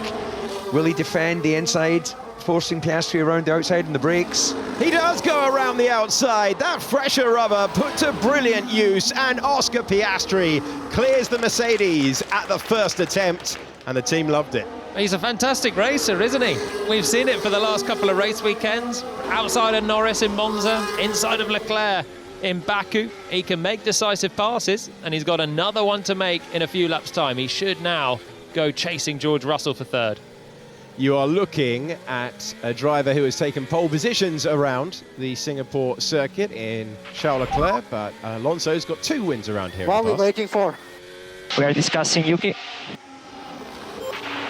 So Yuki Tsunoda wants a swap between V-carbs. You've got Daniel Ricciardo, who's on an old 29-lap-old medium tyre, and Tsunoda wants the door to be opened in a way that Fernando Alonso, the complete opposite, is going on right now. Alonso soaring left, soaring right, trying to keep the Ferrari behind, but this time Charles Leclerc is able to get ahead. Entertaining battle between these two, but Charles Leclerc moves on by. 7-time Grand Prix winner now is chasing down his teammate who's been on that hard tyre for 26 laps.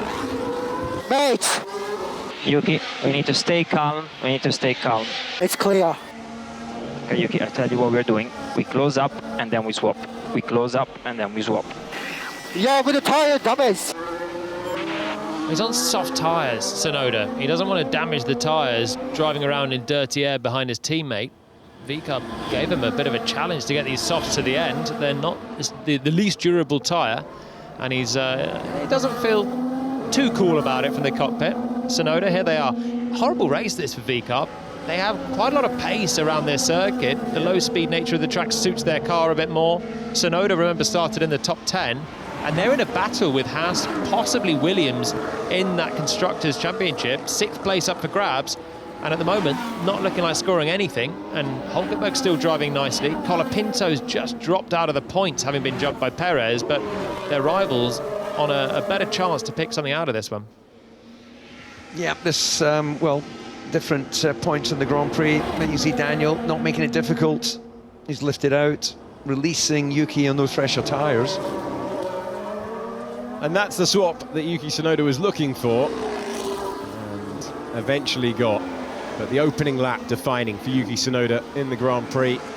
Jumped a couple of places from where he started. And there is the driver who we might see back behind the wheel before the end of the year, Liam Lawson. It's crunch time when it comes to the contracts. There's Laurent Mekies, who is the team principal. It's his first season running the team. He was the former deputy, effectively, at Ferrari and wanted to lead an outfit, so he's moved to the other Italian team in Formula One. And they, along with Christian Horner and Helmut Marko, will have a discussion about who's going in what seats. It's 4 seats across the 2 teams that Red Bull own in Formula One. And Daniel Ricciardo now in 13th position, a thrilling driver, 8 times a Grand Prix winner. And when he was with Red Bull, some daring late-breaking moves that he became famous for. And he'll be remembered. If this is his last Grand Prix, who did we compare Oscar Piastri to into turn 1 last week? We said it was a Ricciardo-esque move. Meanwhile, at Ferrari, they've been told to swap positions because of the tyre offset between the 2 drivers, which means that Charles Leclerc is heading up to 6th. Yeah, I don't think there'll be any resistance from Sainz. He'll understand clearly in what has been a difficult qualifying.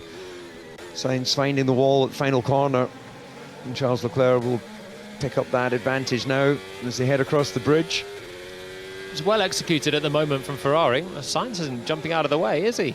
Couple of chances now that Leclerc's had to come through. Is he going to wait for the end of the lap? Is he going to jump out of the way now as Leclerc will pick up DRS once again? Now he jumps. There we go, there's the pass. So the instruction issued on the radio, and Charles Leclerc up to 6th place. They have picked their way past those that were ahead of them on the grid. They started Charles Leclerc in 9th, Carlos Sainz in 10th place, and they've got past, and now Charles Leclerc can go on the attack. They're executing this well. It makes you wonder what Ferrari could have done had they not completely botched Q3 yesterday. Sainz putting it in the wall on the outlap, Leclerc not finding the performance at the end of the run, and then having a lap time deleted, his only lap time deleted for track limits. But he's quick, and he is, as you can see, going to be charging now after Lewis Hamilton. 15 seconds between them, 19 laps to run, but Leclerc has the fastest lap of the race, had the fastest lap of the race, before Piastri pinched it on the last tour as well. Both Mercedes are going to be looking in their mirrors towards the end of the race, and straight away it's going to be George Russell right now, because the gap is just 1 second here. So this is an interesting situation for both World Championships. If you keep this pace, we should catch Hamilton at the end. It's ferocious pace at the moment, but those hard tyres only 6 laps old for Charles Leclerc. Lewis Hamilton wasn't happy switching from the soft so early, and the soft tyre was reported by those in the field to be a slightly better tyre than expected at the start of the race. Now, the big question for both championships is how quickly Piastri can clear George Russell. If he does it at the same speed that he did for Lewis Hamilton, which you wouldn't expect, due to the fact they're older tyres, but not as old for Hamilton. If he can get by quickly, he's got a chance to unleash that fastest in the race pace that he's got. Norris leads by 24 seconds right now. Verstappen looks more comfortable on this set of hard tyres than he did on the mediums earlier on. Let's look back and see Piastri open that DRS flap, and he's going to have a charge here towards 7. This is where he's good on the brakes, but not this lap. He went around the outside last time, and I think now it's a case of having to wait. Look how close he gets. The apex of 8. This is a glorious camera to show you the approaching McLaren. Menacing, isn't it? Menacing, looking at the papaya. It's always helpful having a standout coloured nose so everyone can really see you in the mirrors, particularly under the lights. So Leclerc still doing I-36s out there. Is a chance of interacting very end of the race if he can keep that pace up. Interacting. It's a very polite way of saying that you might have a race on. So that's indicative of the threat that Mercedes feel that they're racing. They're talking about Charles Leclerc. Oscar Piastri still able to run within the wheel tracks, not able to shape for the pass this time around. Yeah, Julian, what was the best interaction you ever were part of? I was just thinking, do you think engineers have a different dictionary, or they have a thesaurus for catching, and they try and make everything into engineers' jargon? We're going to interact with them at the end of the race. Yeah, I don't think it's the right word for a gloves-off race, wheel-to-wheel action. Very polite, though. Piastri's close. We've got DRS again, and he's really close. Look at this shot. Nibble of some curb, little slide at the rear. This is going to be a big chance. Now, this is where he got Lewis Hamilton a couple of laps ago. Will he be forced to go the long way round again?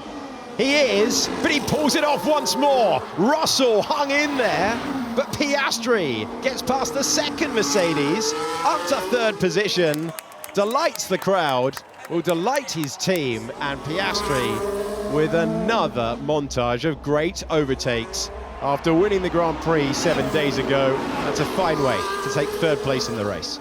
Yeah, he's picked up the baton from Daniel Ricciardo as being a great racer. Can he go and interact with Max Verstappen before the checker flag? Well, if he does get into an interaction with Max Verstappen, he'll be calling it something different. As will Max, if he is hauled in. 18 seconds. So we've got a McLaren in the lead by 23. There's Tom Stallard, who you hear, the race engineer, in conversation with Oscar Piastri, a 2-time Grand Prix winner in just his 2nd season in Formula One. This is on board with George Russell as Piastri went by. I love the sparks in the face of the Hunter. And, well, George, we don't see an angle. He tried to hang in there. There wasn't much room for his front wing as they ran side by side through the apex. Beautifully judged overtake. Not far away from front right into rear left, and a puncture or a possible spin, but just enough margin left by both. Nice clean racing and a brilliant move once again from Piastri, who's back onto the podium. I think this is going to be too much to ask now. Verstappen looks way more comfortable on the hard tyres. He's now matching pace with Norris. We know there might be a little bit of front wing damage on the lead McLaren, so Piastri may be having the ability to go a bit quicker on this final stint, but that's a huge gap he's got to make up. We're ticking through the laps. Lap 46 of 62. As it stands, a 7-point swing in the Formula One World Championship to bring the gap down to 52, with 6 Grand Prix to come. We've got some sprint races as well, where you get 8 points for a victory. But as the Ferraris have shown, it was very easy to find yourself on the back foot in a damage limitation race that might only pay for 8 points, 9 points if you're Charles Leclerc, but Verstappen putting it on the front row for only the 2nd time in 7 races means he's losing points, but it could have been far greater. The tyres are looking very good, Nico, very good. This will be 2 extremely welcome points for Haas if Hülkenberg can hold off his old teammate. Sergio Perez running in 10th. Franco Colapinto just behind and in shot there in the Williams, watching this and hoping that some some drama unfolds. They're both catching Alonso, who pitted earlier to jump ahead of Hulkenberg, so they're going to be 3 or 4 cars in this train for 8th position. One of them is going to be leaving unhappy at the moment. Looks like you saw her in here, mate. Well, you're on your own on that one. There's not much your engineer can do for you. Look at the sea of tyre marbles at the final 2 corners of the racetrack. This is on board with Daniel Ricciardo heading through turn 10, and Esteban Ocon elbows his way by. It's easy to forget. Well, so does Magnussen. Whoa, don't see too many coming through there, sneaking past. Norris, oh, did he tap the wall? Was that a Russell moment? Remember, Norris did this on the final. Oh my word.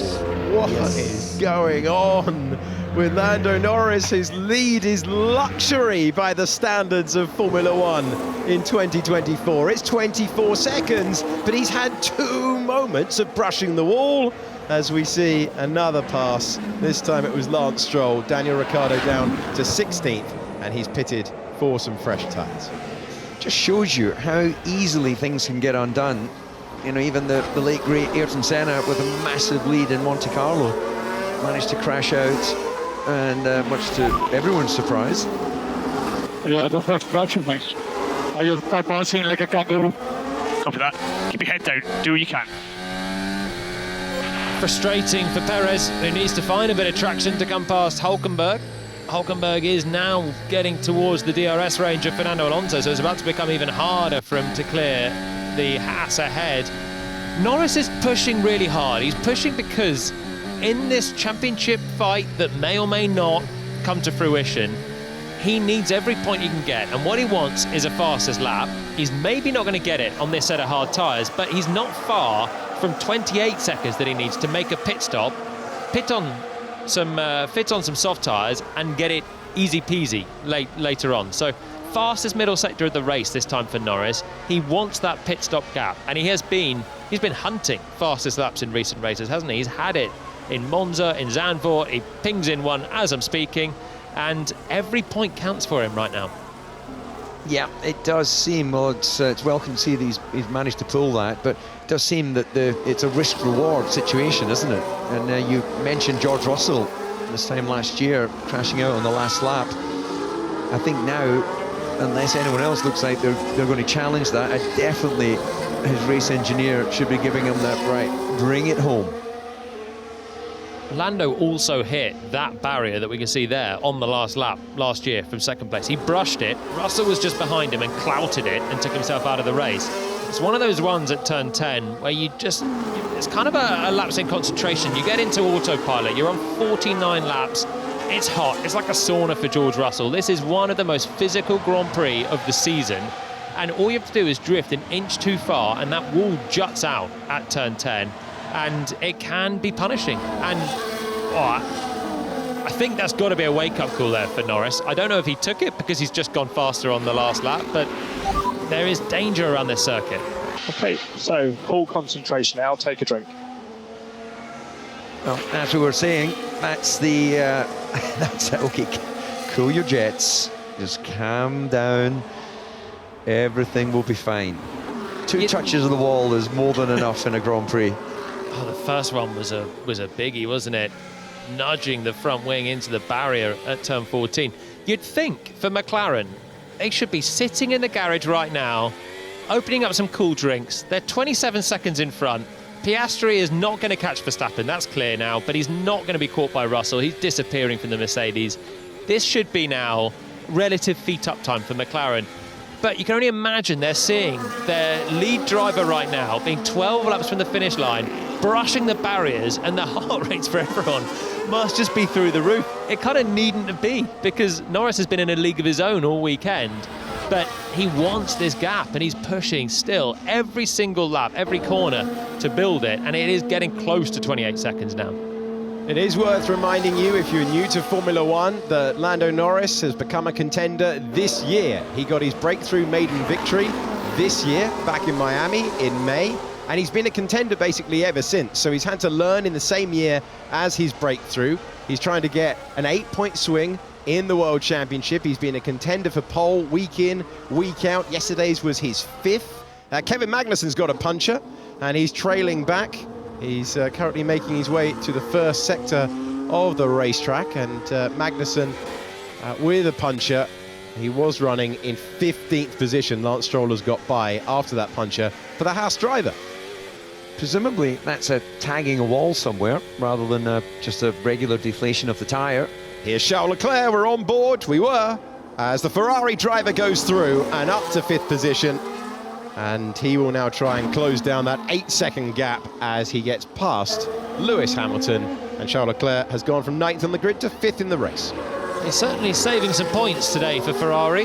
Sainz is on the longest of runs on his hard tyre, took the gain early on. Leclerc taking the gain later on by pitting as one of the latest to pit of the top 10, and he's absolutely flying in the race as well. His last lap was, before he caught Hamilton, was 2.5 seconds quicker than Lewis, so that's why he made mincemeat of the gap that Hamilton had, as Magnussen still trails back. He's got a fair way to go still. Everyone having to pick their way by. Let's check in with Kevin Magnussen, DC. Yep, so this is the replay. Will this be the moment where brushes out? Well, if that was the moment, it was the tiniest of touches. Well, you think how lucky so many other drivers have been, because K-Mag is not the only driver to be brushing that wall. In fact, be a rare driver that hasn't brushed a wall around this circuit today. Yeah, that angle actually from the long shot, yeah, it was a bit more obvious, the contact. So Lando Norris at the moment, 25 points for the win and 1 bonus point for fastest lap as it stands. How are these tyres for a restart? Question? I will probably stop. Yeah, race engineer just covering off if there is a late safety car, whether they would stay out or come and take the advantage of a fresh set. Magnussen has made his way into the pits now, but it's just showing, you know, the race gets late, 10 laps to go, that's when those little mistakes come in. All it needs is a lapse in concentration from anyone. Magnussen brushing the wall, retreats the Haas back to the pits for a fresh set of tyres, and he's got 10 laps to run, but still, 19 drivers left in this race. Some of them have been having their own drive outside of the points, not really seeing many people. It's exhausting, it's dehydrating, this one. You can lose certainly a good few kilos of body weight just sitting in the cockpit in your fireproofs, getting roasty toasty, and it doesn't take too much to go an inch wide. Just a small slide, a small hit of the apex curb that'll shuffle you wide, and that'll be a safety car and a restart and complete new opportunities for everyone. So it's a great weekend so far. Let's hear from George Russell. I have understeer and I have oversteer. Well, it sounds like you have a balanced car then, if you've got... In fairness, he didn't say in equal measures.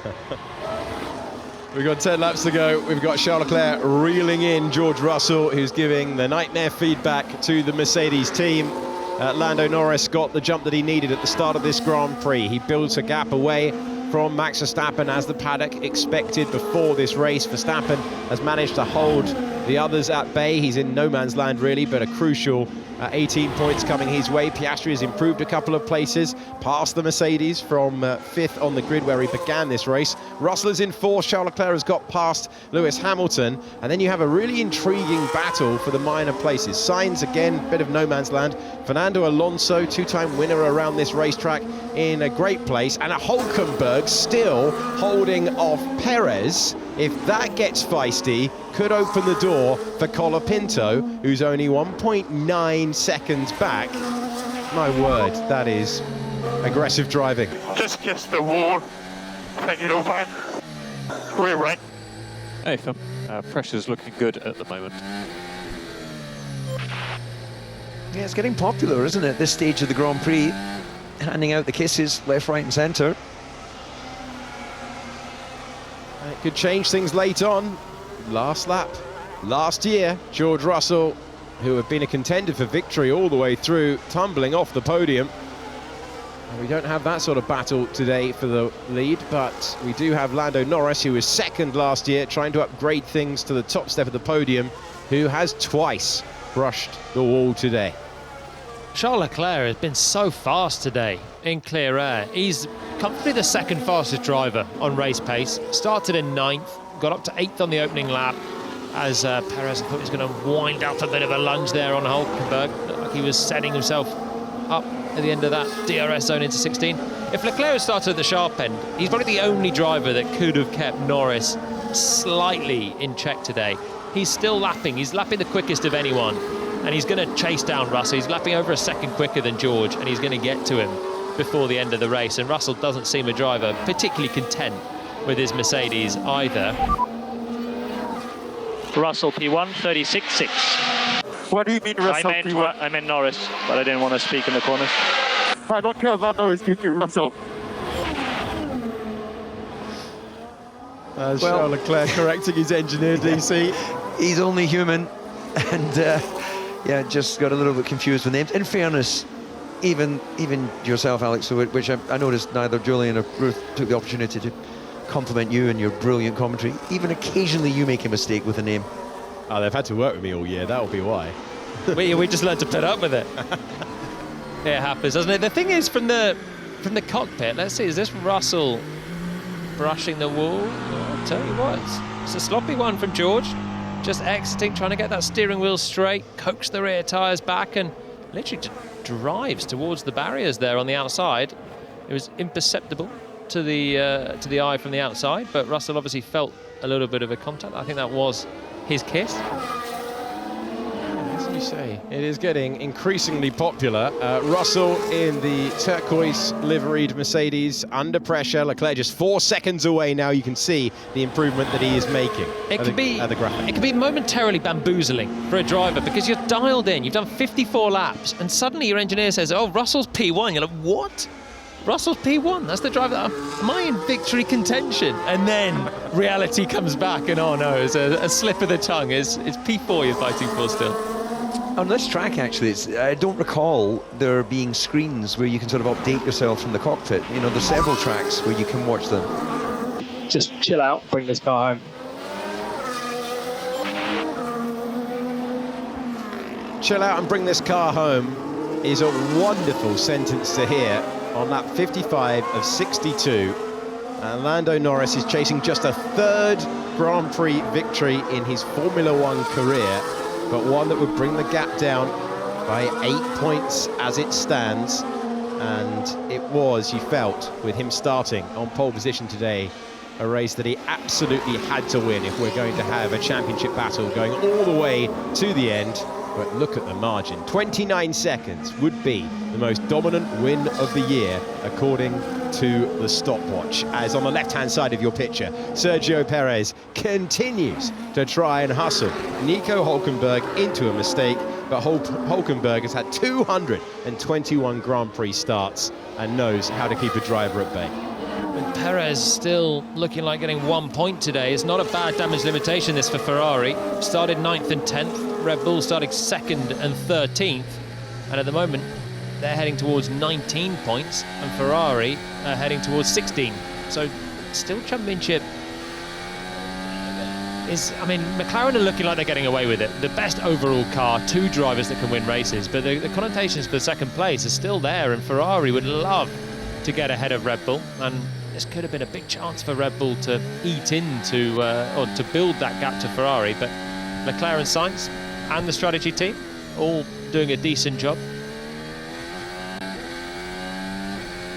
We were riding on board with Sergio Perez, who has been tucked under the rear wing of that Haas time and time again, and he shapes for a mini look, but he knows he hasn't got the momentum to get by. Hulkenberg, super impressive on the brakes again, and this would be big celebrations for Haas because it has really tightened up in the midfield in the constructors. He's getting frustrated, isn't he, Perez? Sense that there's one lunge coming for him at some point. There's loads of small opportunities around this track to overtake. With the big tyre offset, we've seen it on many different corners. 4 DRS zones. Checo, oh, that's laid on the brakes. He's trying to get inventive, but he gets away with it. And you said it, Jolien, he's run out of patience, and now he's trying to fight his way by. Colapinto is going to make this a 3-car battle in a few moments' time. Yeah, there's an element of desperation in that, the way that corner nips up towards the apex. And, well, he certainly put Hulkenberg on notice. Yeah, that was never going to happen in a month of Sundays, that one for Perez. But what it does do is get Hulkenberg thinking, okay, this guy can lunge me from anywhere. Nico had a big check of the mirrors on the exit, and so long as you don't have the crash, then just unsettling the driver ahead when he's been clean with his lines, he's not made any mistakes so far. Making Hulkenberg check the mirrors on corners where it shouldn't be possible to overtake is a handy move for Perez, but he doesn't want to release the brakes on that one, otherwise he will just smash into the rear of the Haas.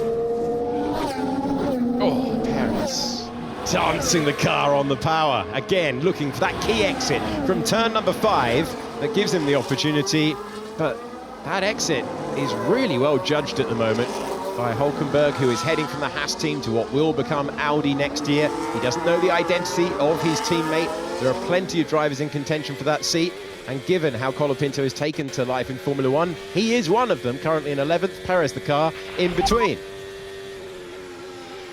Just a reminder how tricky the following effect is. Oscar struggled going through 3 cars. Be careful. Yeah, they're taking no chances, are they? As Norris is coming off onto the back of that group of Colapinto, Perez, Hulkenberg. Doesn't really need to get involved with overtaking them. I think I would be inclined to just drop back and bring this car home. Why take the risk of potentially going offline, potentially picking up some debris on your tyres? You know, all of that is... this is a dominant victory. The gap has dropped below 28 seconds. It doesn't look like McLaren are going to pit Norris for a fastest lap. He currently has it, but there are drivers around that could make a pit stop, could try and take it away from him. Fresh tyres at the end would give them a load of grip, so that's still something that Norris is keeping an eye on, but the pit stop I don't think is going to happen. 5 laps to go, and the pit wall are just trying to cover off all bases with information to him, aren't they? Well, they haven't won the Constructors' Championship at McLaren since DC was part of the pairing with Mika Hakkinen in 1998, and they are going to extend their lead in that championship, but it's the drivers now that they'll be thinking about. Can Lando Norris whittle away the advantage of the driver he's 25 seconds ahead to take us all the way to a decider? He must be inside 26 points to do so by the end of the year. And a reminder, Verstappen has 7 Grand Prix victories to his name, scored at the start of the year, and some really impressive drives in Canada and Spain, and those results especially could be crucial if the McLaren and Lando Norris continue this sort of form. They're going to win back-to-back Grand Prix.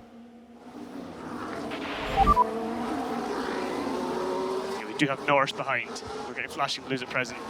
Let's be sensible where we let him through. Go on, keep pushing. So Norris has cleared Colapinto. Next up is Perez. I don't think there's anything that Perez can do really within the realms of legality to interrupt the McLaren lead in the race. Verstappen's miles away. It's just a case now for Checo of trying to use this to his advantage to try and clear Nico Hulkenberg, because Hulkenberg will also get blue flags very shortly for Norris coming through. Yeah, this is not what Russell wanted this late in the Grand Prix. It'll be in his mind what happened last year. A fast Ferrari in a DRS, a Ford DRS opportunity on the lap. Looking at a replay of Lando Norris picking his way through the traffic and going over the roads as he did so. As I was saying, why take the risk? He didn't need to do it. He's not making an overtake. He's simply passing. He's lapping a car. It doesn't need to be incisive on the brakes for Norris. He's quicker than these guys. He's effectively going around at Haas pace right now, and he's been cruising clear of the field for the whole Grand Prix. But he made that one look difficult, didn't he? This is the battle for 4th place. Charles Leclerc has been able to keep the pace up, and he will have a few opportunities to improve to 4th, having started 9th on the grid. This is looking on board with the Mercedes man, and George Russell will be trying to perfect every exit that leads to a DRS zone. You can see how confident Charles Leclerc is feeling into that first sequence of corners. It's all about the exit through turn 5, and that would show up if he's in another league of grip at the moment, but he is getting the dirty air washing from the Mercedes in front. It is a DRS zone though. There is an opportunity for Charles Leclerc to close up. This is where you'll see the sparks flying, but there's no opportunity this time for a move to the inside. We go on board with the winner of the Monaco Grand Prix and the Italian Grand Prix in 2024. Once again, just trying to shape around in the mirrors of Russell's Mercedes ahead. Difficult to do too much through turns 8 and 9 there. Now it's a short blast up to turn 10 and the scene of Russell's last lap crash last year, but he will be well aware of that as well. Is he a bit wide coming through there over the bridge? No, looks okay. Brings it back to the right-hand side. Leclerc snaking around behind him, and now he'll get DRS again, but Russell looked okay off that corner. Yeah, Leclerc slightly compromised his positioning by sort of straight lining. Again, filling the mirrors of Russell.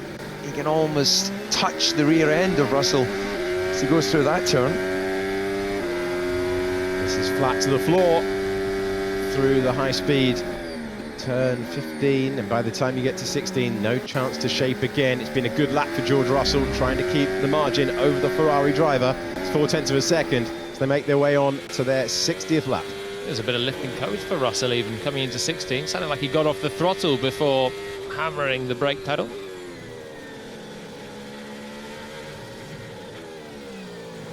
Kevin Magnussen will become our second retirement. Looks like Daniel Ricciardo's in the pits as well. And there is Kevin Magnussen, who finds himself being pushed out of the Grand Prix. They're not completing the final laps there, and we go back to the battle for 4th place. Lando Norris just bringing the car home now. Last time around, Max Verstappen comfortably faster by a second, but the margin is at 22 seconds. We're looking at the closest battle on the circuit. With Sergio Perez, he's now 4.2 seconds back from Hülkenberg, and that was a matter of car lengths earlier in the Grand Prix. Yeah, Norris has lapped Perez, and he hasn't yet lapped Hülkenberg, so that will drop Hülkenberg back towards Perez, but the gap had just opened up anyway. Looks like he's having a breather, or maybe he's made a mistake somewhere. Colapinto's still staring at the back of the final point as well, which is Perez. He'll be so frustrated, Franco Colapinto, because this has been a brilliant drive from him, but just being undercut. One lap earlier, Red Bull pitted. Perez was admiring the Argentine's driving earlier on. Now it's role reversal. They have a very good traction again. So Charles Leclerc has caught the Mercedes, but then has been able to inspect the car, and George Russell was very wide out of the 19th corner there, all over the curb, showing how hard he's pushing as Leclerc complements the Mercedes traction, and he continues on. But did that wide moment give a hint of an opportunity to the Ferrari man behind? He's close. This is a big traction zone here, squeezing on the throttle with a load of G-force through turn 5.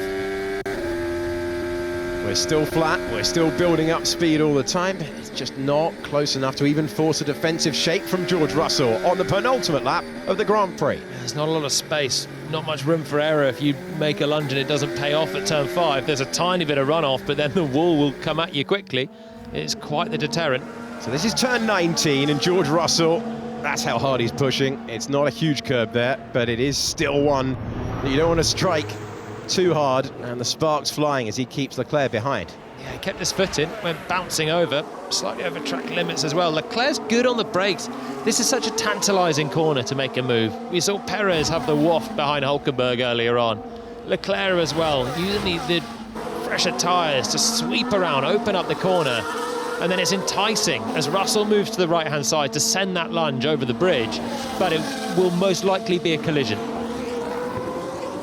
So Charles Leclerc again trying to move out of DRS range as Lando Norris makes his way around turns 11 and 12, and he's not too far away from a 3rd Grand Prix victory in Formula One as these two begin their 62nd and final lap. Shows you the margin that Norris has over the entirety of the field, and he's making his way now through turn 14. Daniel Ricciardo is on a flying lap. He's about to take the fastest lap away from Lando Norris in 18th. That was the late pit stop for the V-car. And here is Lando Norris taking the widest possible berth past Fernando Alonso. Who knows what it's like to win around here in the past. There is the fastest lap. It's gone to another driver. But Lando Norris can stop hearing about his starts and start enjoying his finishes for the third time in Formula One. Lando Norris takes the checkered flag, a dominant drive complete. He has taken points out of Max Verstappen, who will come home in second place.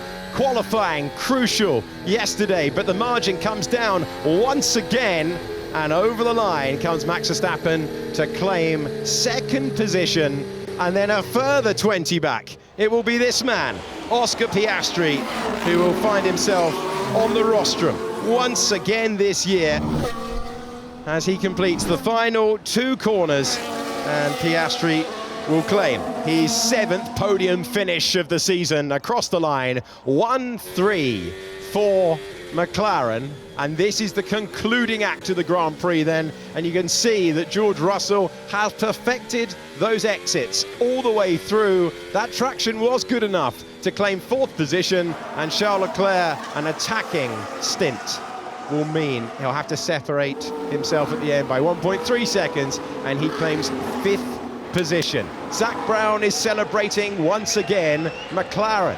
5-time winners in this Formula One season, 3 times with this man, the winner of the Singapore Grand Prix, Lando Norris. Well, mate, good job. Yeah, lovely job, buddy. Amazing car weekend. Thank you very much, everyone. One of many more. Let's keep pushing. He's been in a league of his own, hasn't he, this weekend? From the first lap to the end, there have been moments in that race where he would have been holding his breath, heading towards the barrier. I think he flicked it twice. Once was more than a flick, in truth, at turn 14, and he got away with it. But beyond that, 21 seconds he beat Max Verstappen by, and he cruised home. I think Max can be happy, though. 20 seconds, Verstappen to Piastri as well. 60 seconds. Norris to Russell, 60 seconds, a full minute Mercedes were away. Well, we didn't have a safety car, we didn't have a yellow flag. Yeah, well done, Max. You got every ounce of performance out of that today. So, yeah, 8 points down to Lando. So you've driven a very strong weekend. And your old pal Daniel picked up a fastest lap at the end as well, man. Thank you, Daniel. That might be Ricciardo's, well, it was his penultimate lap. We don't know what's going to happen with Daniel Ricciardo. His future is uncertain. But in pitting and pumping in a fastest lap, he's taken it away from Lando Norris. So that 8-point swing becomes a 7-point swing. He's helped his former teammate out as his last throw of the dice, potentially, in Formula One. And if this is goodbye to Daniel Ricciardo, he leaves as an 8-time Grand Prix winner with the fastest lap of the race, a driver capable of daring, late-breaking moves that reminded you why you loved Formula One. If that is goodbye, and this is the end for Daniel Ricciardo, thank you for so many motor racing memories. Yes, let's go. P3. Well done, mate. Really good. Thank you. Well done on the strategy. Worked out nice. And enjoy a little break. Oscar Piastri's buzzing at the 3-week gap. We just want the races to keep on coming. The next one in Austin, Texas. And we can't wait to see so many of you there. For just the 3rd time in Formula One, we've been so used to Lando being a contender, you get used to the fact he's always been at the front of the field. But it's been retro colours on the car all weekend, and a performance worthy of some of the names that used to pilot the car as well. Lando Norris into the arms of Zach Brown, the CEO of the team that have extended their lead in the Constructors' Championship. But can Lando get inside 26 points and take us to a last race decider?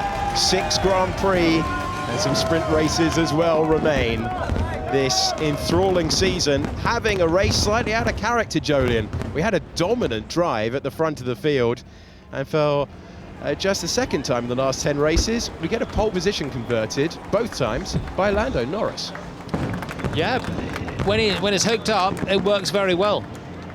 Norris flying this weekend. I think the start will be such a big thing for him. Holding off Max, who we know is so good on those opening laps. The fact that Lando's managed to do that, absorb the pressure, and then drive away, it'll be a big confidence boost. There is the winning car. And when you put a retro livery that recalls the MP4 era, you have to back it up, really, don't you? They did the Ayrton Senna helmet colours, and they were second that day behind Ferrari in Monaco. Now, at another street circuit, at a grueling street circuit, where we finished with a luxury amount of time on the clock. We've got nowhere near 2 hours today. Rapid pace for the Grand Prix, and a spectacular sight in Singapore. Norris brushed the barriers, brushed the wall. Thank you, mate. It's the fastest way round. A few intense moments, but ultimately 25 points for the win, and his teammate will be on the podium as well. You can see how much it's taken out of them, and I love this. Most technologically advanced sport in the world, and you still get a little ticket when you get weighed. So you can see what you weighed in, bring it back to the team. They can see that the numbers all add up. I was always fascinated in it, especially on a race like this, where you lose so much. You weigh at the start, you weigh at the end, and you think, where has that weight just gone? Evaporated. It was tough in Qatar last year, but this has always been the benchmark that athletic performance is measured for. And there is our winning driver with his winning car, and just checking the state of the front wing, hugging his mechanics. And the man who won by 20.9 seconds will line up in a few moments. And our very own DC will be standing by, ready to ask the questions. Max Verstappen, important qualifying performance, important race performance, and told by his team principal on the radio, that's about as much as you could do today. I think we're letting them all recover. This is slightly longer than usual. Look how much water already. You know what? When you've put together a Grand Prix victory, any method of cooling down will do. He's got some champagne coming his way in a few moments' time. But Jolien, you've done this race. How exhausting is it in a short sentence? Yeah, well, you can see it. All the drivers look like they've been through something today. David Coulthard is speaking to our top three, Piastri, Verstappen, and our race winner, Lando Norris. Oscar, after what was a challenging qualifying, a really feisty race, some great overtakes, and a well-deserved podium. Congratulations. Put us in the cockpit. How was it? Warm is how it was. No, it was a good race, a good recovery from qualifying yesterday. It wasn't my my greatest afternoon yesterday, so to get back to the podium is a great result. I feel like we had a really quick car underneath us and a good strategy to get past the Mercedes. So yeah, big thank you to the team. Clearly the car was exceptional this weekend, and some great points for the whole team. We saw your teammate having a couple of brushes with the walls. I didn't see any for you, but did you have any particular standout moments of difficulty during that race? No, I think I kept it off him this time. I don't think I hit anything. Yeah, it was a bit close with George at turn one, but no, once I got into third, you know, I had a massive gap to try and close up, so I didn't want to take too many risks. But yeah, I feel like I've brushed enough walls in the last 2 weeks, so hopefully the mechanics don't have to change too many bits before next race. Okay, well, Oscar, well done. Enjoy the podium celebration. Thank you. And then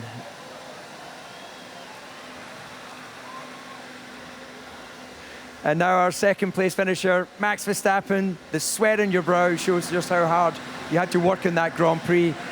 Lando was in another class this race. Tell us, your Grand Prix, you had a difficult start, very close with Lewis at the first corner, and thereafter it was a fairly lonely race. Yeah, I think that's pretty much my race, just by myself. Yeah, trying to do the best I could, trying to manage my own pace to the end. I think the first stint was a bit difficult for us, quite a bit of tire degradation. The second stint was a bit better. I was a bit more comfortable as well. So yeah, that's, I think on a weekend where we knew that we were going to struggle, to be P2 is a good achievement. Of course, we're not happy with second. Now we just have to try and improve more and more. and that's what we'll try to do. With Daniel Ricciardo getting the fastest lap right at the end, that meant that the point swing is now 52 points, where it could have been 51. It's being ebbed away, your championship lead.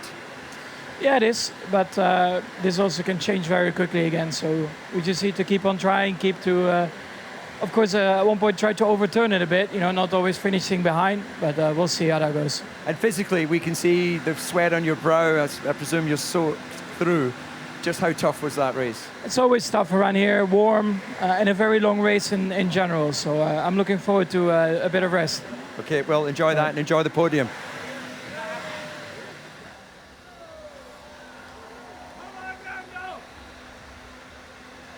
And finally, our race winner in what looked like a dominant victory.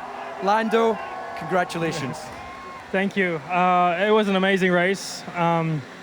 A few too many close calls. You know, I had a couple little moments in the middle, but was well controlled, I think, otherwise. And no, the car was mega, so I could push. We were flying the whole race, and yeah, at the end could just chill. So it was a nice race, still tough. I'm a bit out of breath, but a very fun one. But you definitely earned your money today. The gap you had, though, did put our hearts in our mouths when we saw you have 2 brushes with the wall, an overshoot in one of the corners where you just touched the front wing, and then you had a little tap as well of the barrier. Did you need to be pushing that hard given the gap that you had? I mean, it's not that you're necessarily over pushing. Sometimes it can be that you're just chilling too much. Maybe it's a bit of both. I don't know what it is, but it's tricky. You know, it was still tough out there. Easy to lock the tires like I did. So I still pushed. I didn't want to have a 1 second lead. I wanted to have the biggest lead possible. So it was good fun. Maximum points. Nice to have Oscar here too on the podium. He drove well today. So a good day for the team also. So your 3rd victory in Formula One. Physically, your toughest? Similar to Qatar last year, but I mean, I wasn't taking it easy. I could have taken it a lot more easy. So yeah, a little dizzy at the minute, but all good. All good. Oh well, Lando, it's a fantastic victory. I think I might have a solution if you're feeling dizzy. Oh no.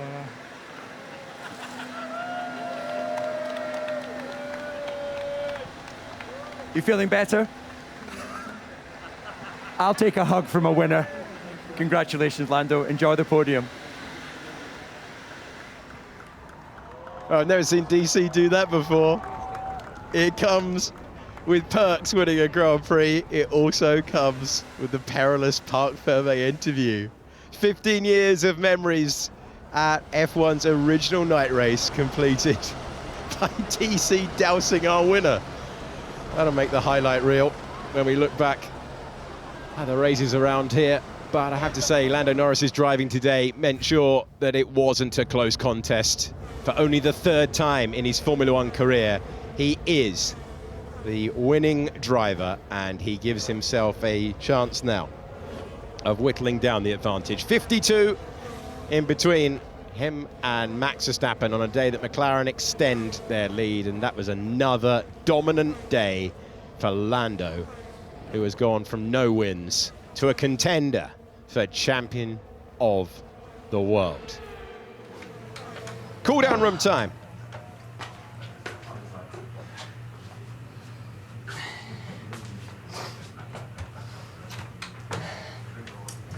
You kill your tires a bit with the passing of the other cars, you think?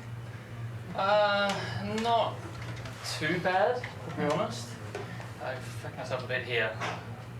Well, George helped me too, it looks like, but I didn't. It wasn't too bad. It was more when I got to all the traffic again. Yeah, that's close. When I got to all the traffic again, it was a mess. Is that lap 1? Yeah.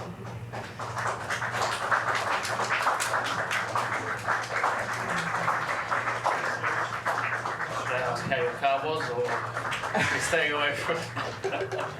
I mean, honestly, I think the second stint was not too bad for us. First stint was... at one stage I thought he's going to lap me. Oh, I did exactly the same. You did that? Yeah. Nice. Every lap.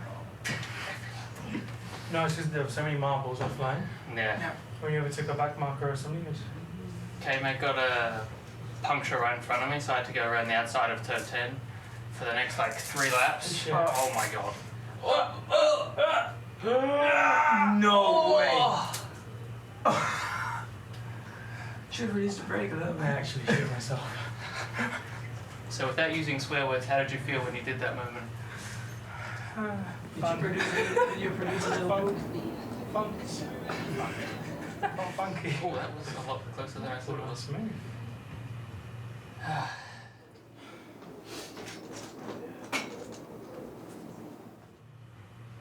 I only spun after the line at turn 1. What an incredible reaction. We've only introduced that in recent times in the cool-down room, the drivers reviewing the key moments of the race. But that's the most dramatic surprise we've seen from a contender who clearly hadn't seen it. He clearly didn't know, Max Verstappen, what had happened to Lando Norris. DC made the point that some circuits you get a giant big screen and you can basically watch along with the race if you're 20 seconds back and you're under no pressure like Max Verstappen was. But his astonishment at how close it was, nearly a win and a tighter defining win, a great image. Fine margins on such things are tight as decided.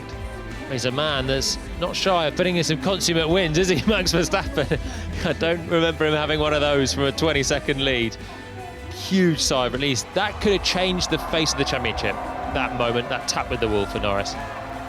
It's another podium for Oscar Piastri for the 7th time this year. He is in the top 3 by the end of the Grand Prix. And Max Verstappen is there for the 11th time.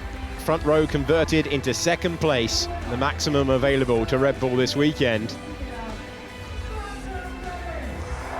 But he might have had some scrapes along the way, but taking the adulation of the crowd and climbing to the top step for the 3rd time in his Formula One career, Lando Norris will hear his national anthem.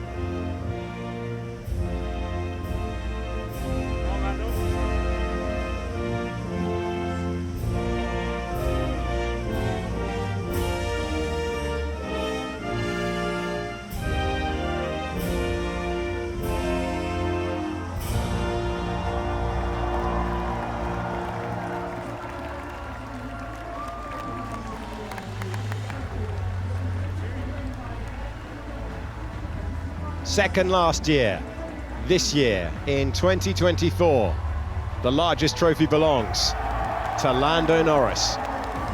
And he celebrates with his team and the crowd, capturing the moment. And he gets the gold medal as well.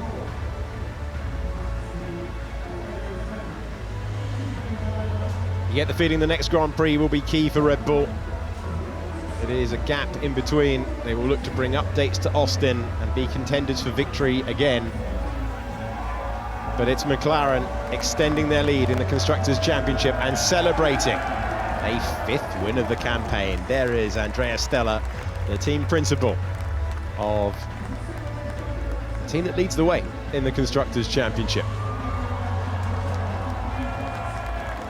Max Verstappen keeping Lando Norris on the end of the jab when it comes to the points tally. It's a 52-point lead he holds over him. And for Oscar Piastri, a very, very important week for him. Brilliance in Baku, and he backs that up with a podium finish under the bright lights of Marina Bay.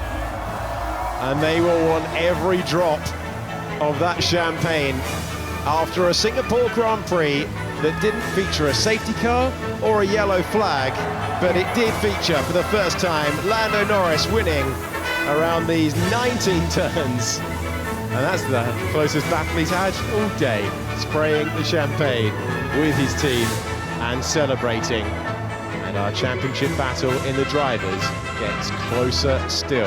52 points the gap, as we have a few weeks off now before we regroup, and it will be a sprint race as well in Austin, so 8 points available there, and then 26 available on Grand Prix Sunday, as this championship battle continues, Jody. A score draw, I'd probably call that one. But Norris, a brilliant winner today, but also Verstappen finishing second, getting Red Bull back into contention towards the front, on the front row, under no pressure for a second place. I think if you'd offered Norris a race win, he'd have taken it. I think if you'd offered Verstappen a second place, losing just 7 points this weekend, I think he'd have taken it.